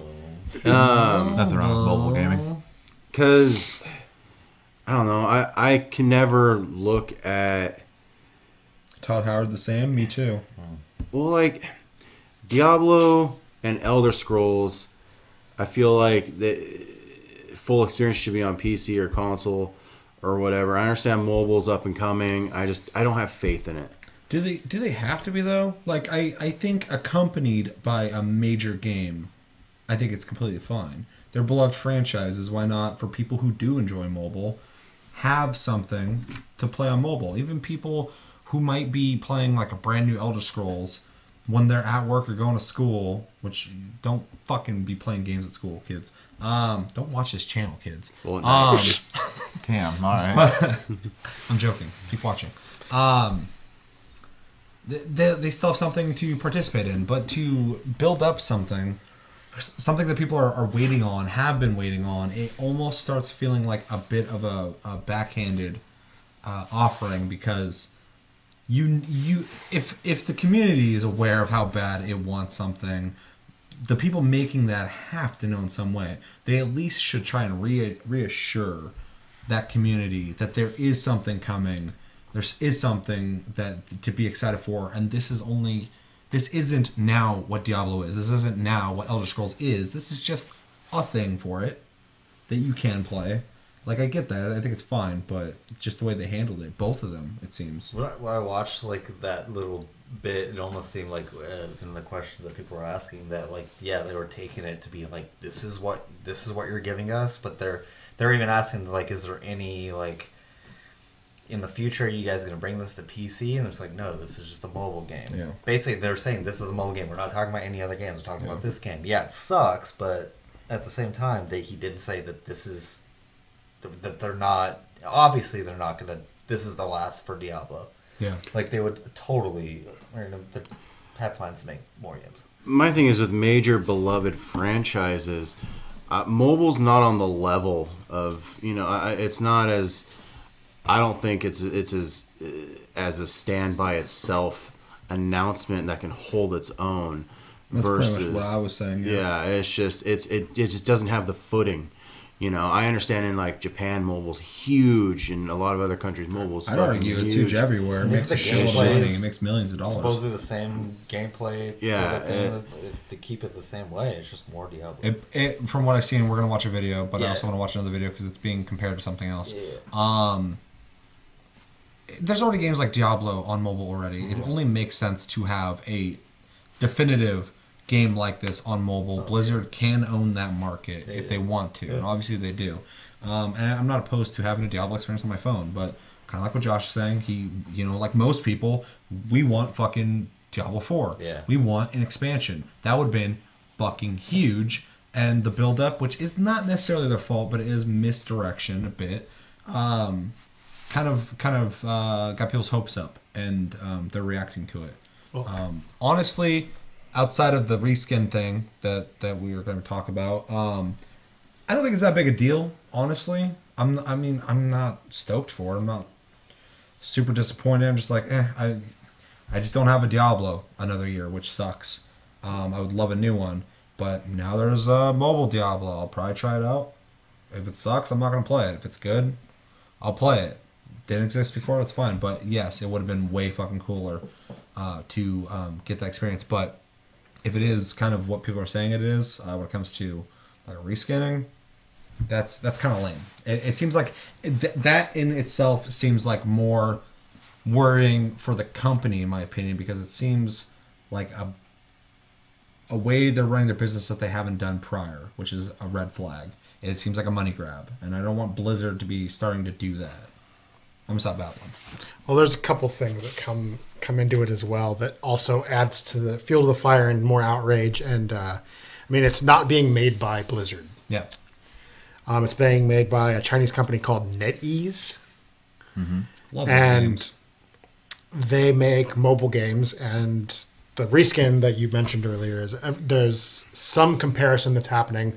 I don't know if it's 100%, but they released a game earlier called Crusaders of Light, and people are basically saying this looks like a reskin of Crusaders of Light. And on top of that, Blizzard is technically owned by Activision, right? And there's been actually, this also plays into there being a change of guard at Blizzard. This last year they've lost like 3 of their big names that have kind of, steered Blizzard the direction that they've kind of kept for the last. Disconcerting. And so now there's a lot of concern about this is what's happening, if this is the first thing that happens, literally less than a month after, Mike Morhaime, the guy who's been the CEO of Blizzard, like almost since the founding of it, is stepping down. And then the first thing they're like is, hey, here's that mobile port. It puts a really bad, like, people don't have faith in Blizzard like the same they used to. Like, maybe there's more Activision in the Blizzard pie, like fingers in the pie, that are like saying, hey, you need to put out things that are more lucrative.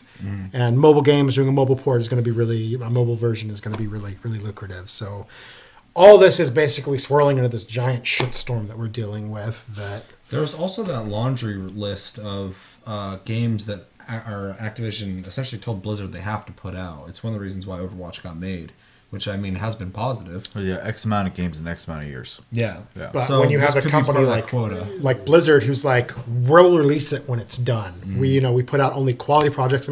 Project Titan, that MMO they worked on for 5 years. 5 years of development, they're like, it's not good enough. Scrap it. Like that Blizzard seal of approval, that perfection level that they shoot for in their games. There's a reason why they're such a behemoth in the game industry. Why they make so much money. And it just it feels kind of shisty, kind of underhanded, essentially. Yeah.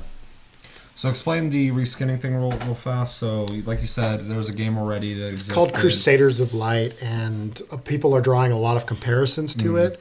We don't know if it's actually just a reskin, but this is what people on Reddit and Diablo's forums and stuff are basically saying. So, we've got the trailer up for the Immortals, and then we've also got some gameplay from Crusader of Light. So maybe we can take a look. Maybe we see comparisons. Maybe we don't. I'm not sure. So. Yeah. So we're gonna watch the Diablo Immortal gameplay, so we all see what it looks like, and then we'll watch the Crusaders of Light gameplay. Then we'll talk about our impressions of the game, what we think of it, and if we do think there's any merit to that, and then talk about if we are excited for this or not. So, you ready, Chris? Yep. All right. All right. 3, 2, 1, and go.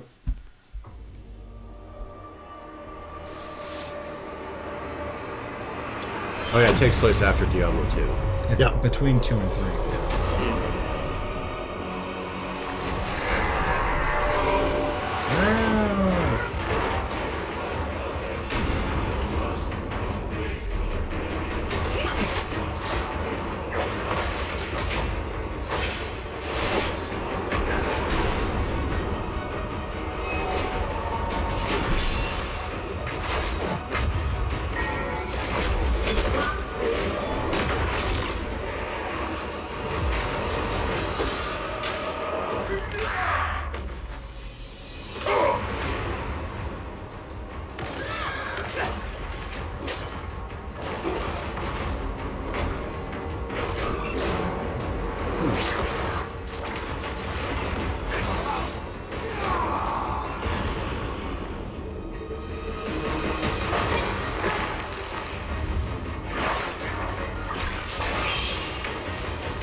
So we saw the game. It pretty much looks like a mobile Diablo. Yeah, it looks like Diablo. Same art style. It's got some new moves, new locations, new dungeons, same classes. And we'll talk about that in a sec. Let's watch this real quick. This is 11 minutes. Chris, we're going to watch this for like 5 seconds. Yep. Okay. Ready?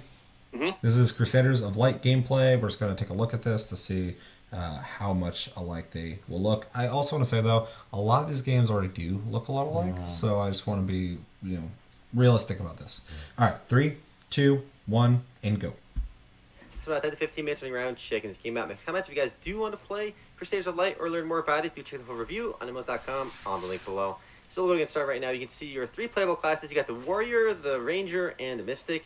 Though the Warrior class looks kind of like Orcish from WoW, but let's go with play a female. Let's go with female Mystic. I kind of feel like I'm going to play Mage class right now. And let's jump right in. Oh, look at difficulty expert. I think we can handle it. Please select the gender. There we go. Is there any appearance customization? We'll find out in a second.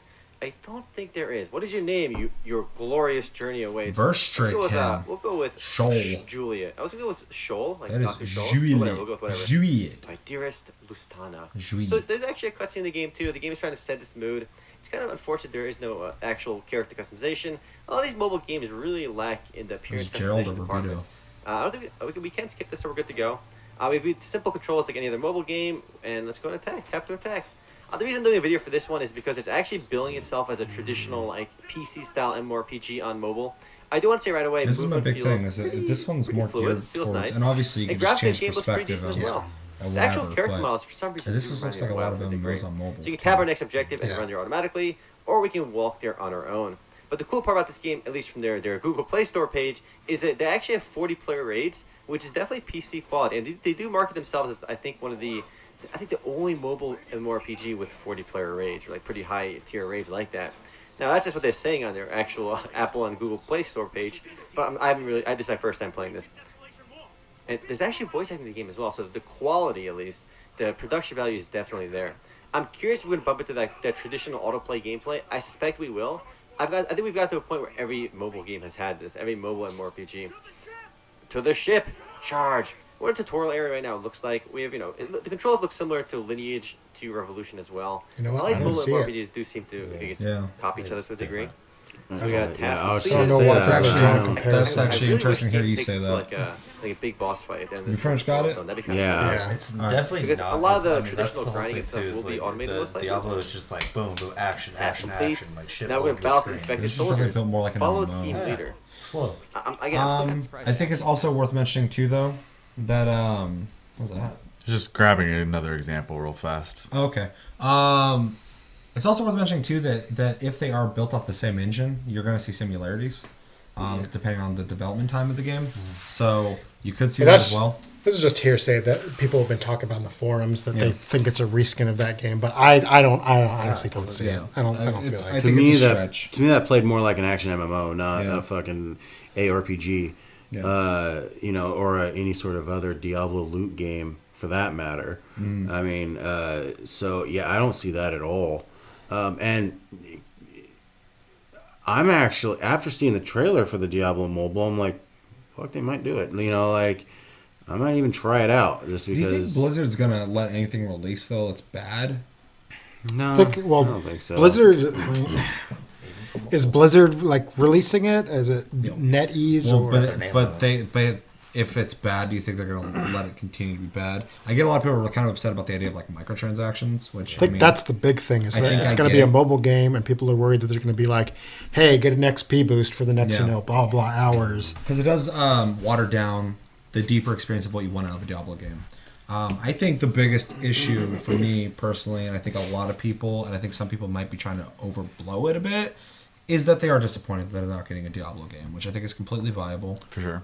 But a lot of the complaints I'm hearing, I understand. But like this is one I've heard a couple times. You brought it up. I've heard a couple other people bring up. Like this is just a reskin, and the closest I can see between those two is they might be on the same engine. Other than that, I don't think they're the same. And I think we're all kind One of on looks the same more page like an on that. MMO, one looks like an isometric Yeah. RPG. Yeah. So I think that maybe for all of us, unless anybody has anything to defend the other side on that, Not really. I I mean, out the window. this is straight up, and obviously it's gonna be hard for them, but Yeah, this is pretty much ARPG. yeah. Well, that's what I was saying. I've played actually a couple ARPGs on mobile, and they all pretty much play the same. Yeah, and that looks more like Just like with Diablo than fucking that game did. a first-person shooter on a console, you're gonna hit the left trigger to aim, you're gonna hit the right fucking trigger to shoot. Most of them are gonna use circle or B. Would that be B? To duck. Duck. There's just a standard that got honed out and works well. So it's hard to deviate from that until you have a better idea. So I think for me, and I think for most of us, unless Chris, did you see anything between those two that you think is like a hard like reskin? Other than like the UI layout, no. Yeah. That's just mobile games. Yeah, Right. that's The what game I I feel like. What else like. could you do? Because he literally was just playing. You guys didn't get to see it. It looked pretty fucking similar. I mean, stylistically, it was different, but button layout was the same. Could just be part of the rage machine that's happening. People are like looking for answers and Well, looking yeah, and for. I've been pissed about something and found every little fucking Right. thing I could get at anything. Just I mean, trying to fucking scratch it. build up that ammo, dude. Because Yeah. that's how you fucking. That's how you make a case. I mean, but- maybe there is a market for it, but I personally I don't feel like I'm interested in a mobile Diablo. Are you gonna try it though?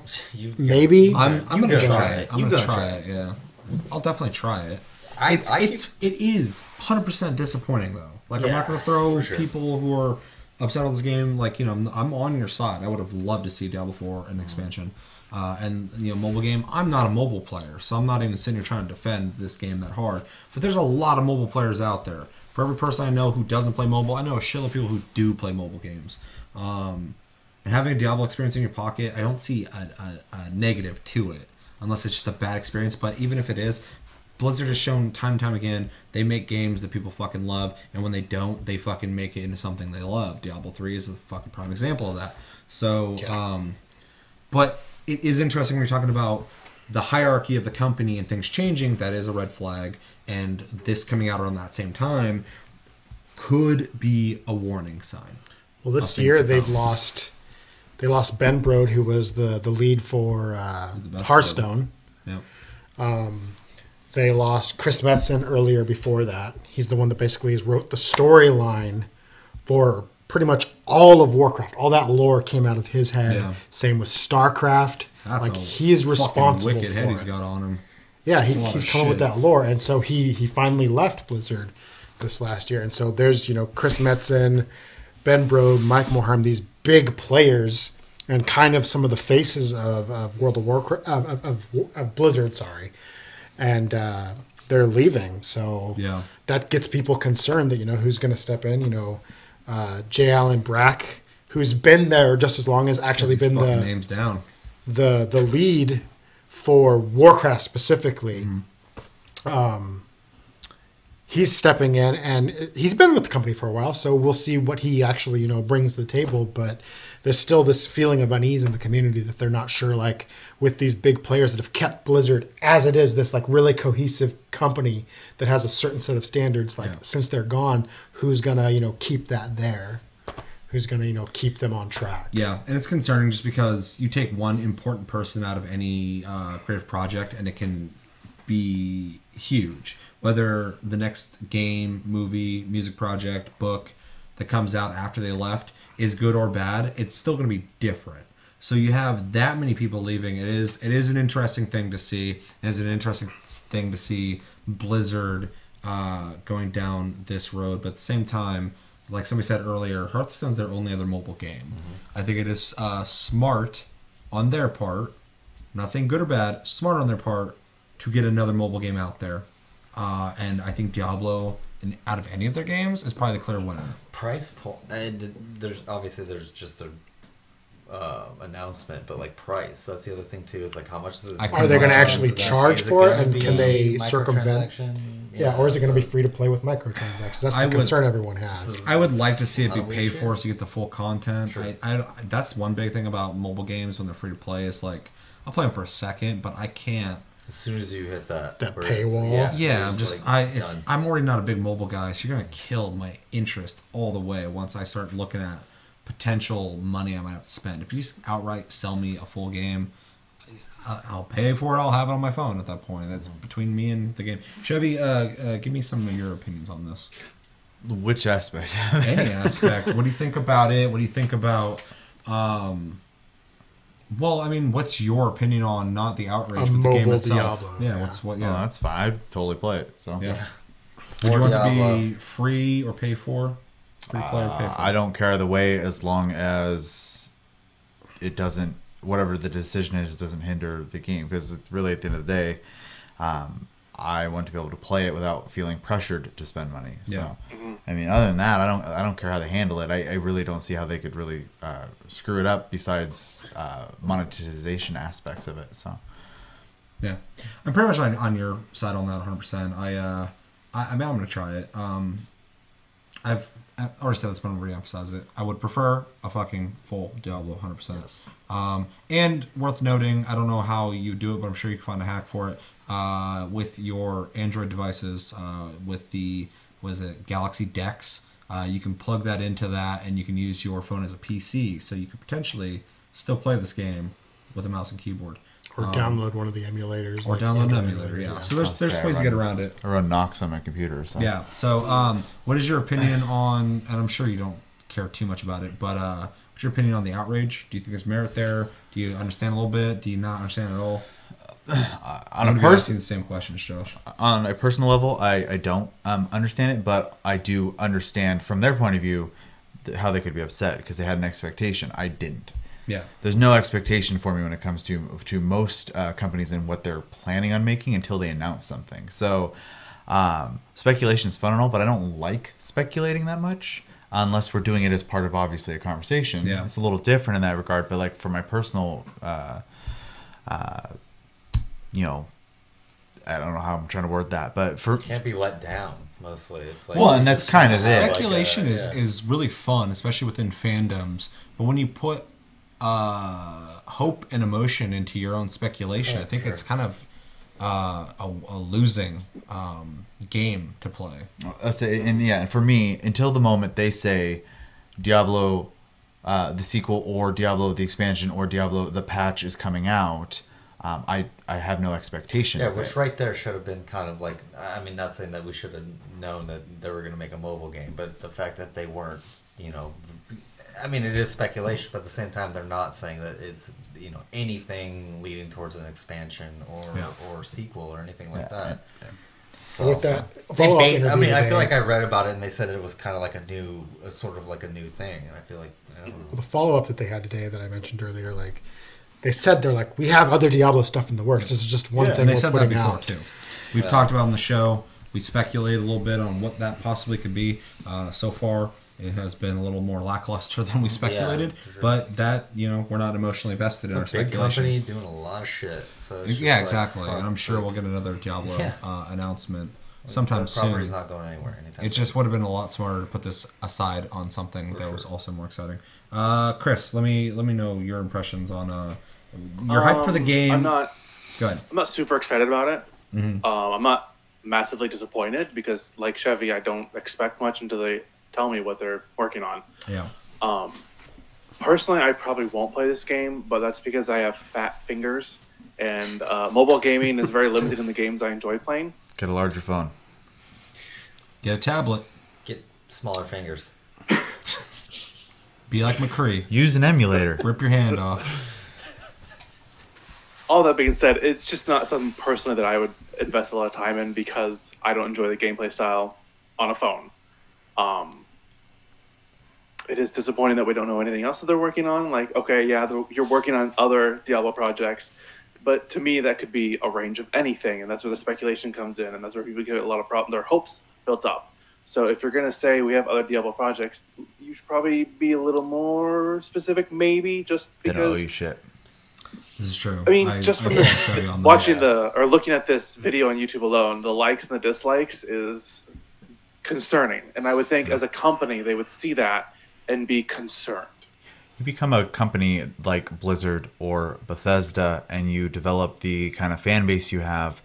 And I apologize in advance in case people don't like to hear this, but people tend to throw fits when they don't get their way, and it's in my opinion a little embarrassing that you expect something of someone so much that when they don't tell you what you want to hear, you want to throw a fit about it.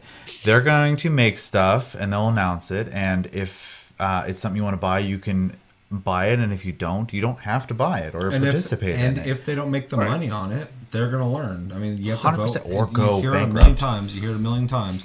Vote with your wallet. Yep. So don't give these guys money. Even if you hate that they announced this game and they didn't give you the game you wanted, don't support it. Don't fucking even play it. And they will fix it quick. So I mean, like, yeah, this could be fun though. We don't know. Yeah. I'm disappointed, but I'll try to remain optimistic about it. It's just There's a difference between disappointment and expectations and rage. There's a complete difference. You can be disappointed. I am also disappointed at the prospect that we didn't get something that could have been I'm not more upset. grand. It's almost like it's so negative that there's like the people that's like they want to just like take the company down almost. They're just like, oh, this is what it makes this company shit. Or Blizzard's over party. It's like, damn, dude, really? It's like you got Stop all your this shit subscriptions going on WoW. It's like, fuck, like, Time to protest. people are still. I mean, I'm still into the newest season in Diablo. I'm still all about that. You're still So more playing. Diablo. Yeah. I'll take more. Exactly. You're still invested in Diablo, I like and it. now you're just getting more Diablo. I like it. So it's a good way. It's a good perspective. But because for me, I'm not playing Diablo 3, but I would definitely be down to play more Diablo. I always every a couple months install Diablo and play it for like a if they week, came and then out I for PS Vita. Diablo 3, I would play it on PS Vita. Switch, dog, Switch. Never already happened. Yeah, It's exactly. Well, slowly becoming the new Skyrim. PSP, Like, dog. what can we throw this on? That fucker's dead. I missed PSP. You and Cody. I was like, this thing still works. There's a pretty strong fan base for the Sony handheld. I wish they'd make a third one. I know. I just wishing for them to do something with the one that's out though. I just wish they would have supported them better. Other than Well, that. technically But that was they that PS3 made era. a third PSP, but you're forgetting about the PSP Go that was in the middle of everything. Oh yeah. It would have been really cool in the current mindset of where Sony is, just fucking killing everything right now. they probably right now could make a fucking good portable system. They made it during the PS3 era, and that was when they had too many TVs on the market. Their cameras weren't shit. Their fucking console was way too expensive. Didn't have enough games for it, and they weren't supporting their handheld. Now they're fucking just murdering every fucking thing. So they should do it again. Josh. Disappointment is high. We all wanted something for PC or to augment the current game. Or PlayStation. The original. But that being said, I was just gonna be like, I'll probably pass on this. But watching the trailer actually turned me on to it. I was looking at it when you're watching it, you're like, Well, because there was like when it said like new moves, I was like, okay, so it's not just gonna be a rehash of Diablo 3. It's adding the Necromancer, it has the Crusader. There's a few moves I'm like, I don't even know what those are. So it's obviously new stuff. I don't really give a shit about where the story is, like whatever. But yeah, they're only gonna be able to do so much with a mobile game in between 2 and 3. Yeah, but if I can kill Diablo again before 3, like. But if I can knock out a couple of fucking rifts or whatever, if they have those in the game, mobile games for me are very hard for me to stay on my phone. I'll dabble and then I'll just be like, fuck this, like I just don't. Fuck this. They're just the first things to go whenever my phone's like, you need to free up some space. I say delete pictures. I got like another SD card in my fucking phone. I have a problem mobile gaming anyway, but having a full kind of Diablo experience, and hopefully it's paid for because I will pay for it. Yeah, because I just want that content. I don't want to have to deal with this shit. You want a loot finding booster? Yeah, I have 23 games on my phone right now. Or you found a treasure chest. You buy a key to unlock it. Yeah. Or hey, you want that new ability. You need to get the cards, and then after you get 5 of these cards, you can upgrade it so it'll do more damage. Those are the mistakes they would make that they should not make. Some of those the thing that turned me on the most when it was like the new moves is the warrior grabbed an enemy and threw him. I was like, that's kind of cool. I don't think I've seen that in a fucking Diablo. No, it's just neat to see him interacting with the enemy. That's not press a button and you just go through it. Not enough energy to go to the next dungeon. Punk. Yeah, next floor or some shit like that. I mean, energy systems. Those are pretty fucking generic and cliche. I mean, but they work. That's mobile gaming for the most part. But for the most part, I will do it. I saw no fucking similarities between that and Crusaders of Light. I'll buy it and play it. Okay. And like I said, the disappointment is high, but I'm not too bummed out about it. Life will go on. Yeah, I mean, I have to keep saying it because I know somebody in the comments at some point is gonna be like, "Fucking, this is why it sucks. You're not getting it." And please let me know in the comments. Oh, I get it. What are we missing in this that we might be missing? What is part of the outrage of this game that we're missing? But I think it's fair that all of us are disappointed that we're not getting Diablo, 100%. I just don't think what we are getting is bad. It's just not what we wanted, right? Until it's proven otherwise. Until it comes out. So we get more details on how it works. Yeah, it's hard. Right. It's hard for me to have a really strong opinion outside of well, that sucks. We don't have fucking Diablo 4. If I didn't want it, right, and I don't necessarily want it, I'm interested in it. I wasn't thinking about the fucking even game. If I don't want it, I'm just not going to participate in that. Yeah. Project. It doesn't change the past of Diablo, and it doesn't change what we will potentially get from Diablo. I saw videos like Diablo is dead now, and I was like, why? Why is it dead? What, that killed it? For the clicks. Yeah, exactly. Well, because there's outrage right now, and everyone wants to find videos about how much Diablo fucking sucks now. And they want to ride the rage train. But Diablo's unchanged. Diablo 2, and Diablo 3 are all fucking fantastic. Just a matter of expectations not being met when there's hype and get rid of those. They're bad for you. I went into Metal Gear Solid 5 hoping for a very cinematic story. I didn't get it, but it was still a very fun game to play. Fuck Konami. We had another lesson from all that earlier too. Josh was talking about a fighting game he wishes would come back, and I found out who owns the rights to it. How about What is it? Bloody Roar. Bloody Roar. Do you remember Oh that game? shit! They own the rights. how to the about game. how about Metal Gear Survive? Did you?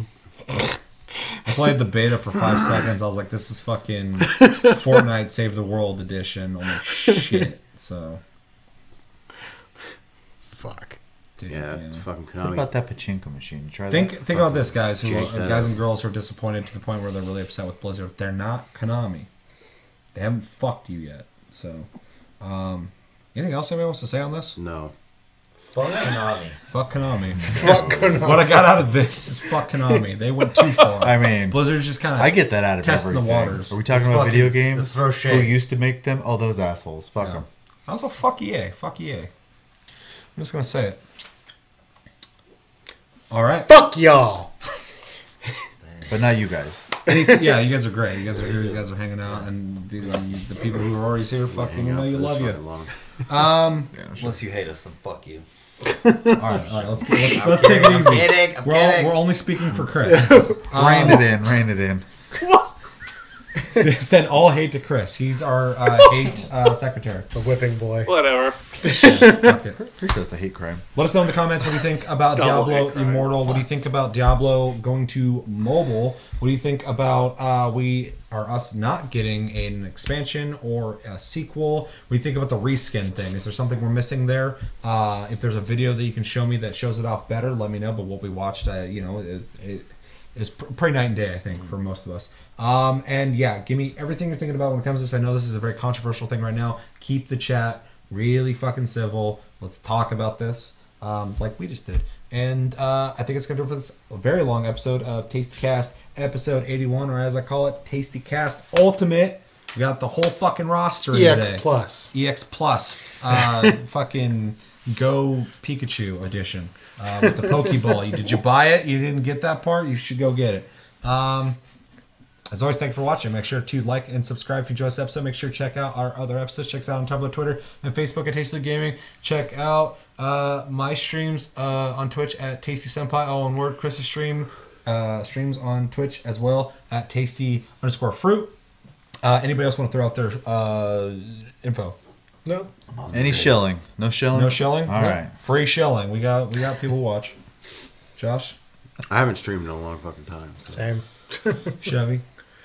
Chevy's got a cool little project he's working on. I'm sure I you guys have got to a see it. project YouTube, but you don't have to fucking check it out. So Yeah, hit the notification button to know when we go live.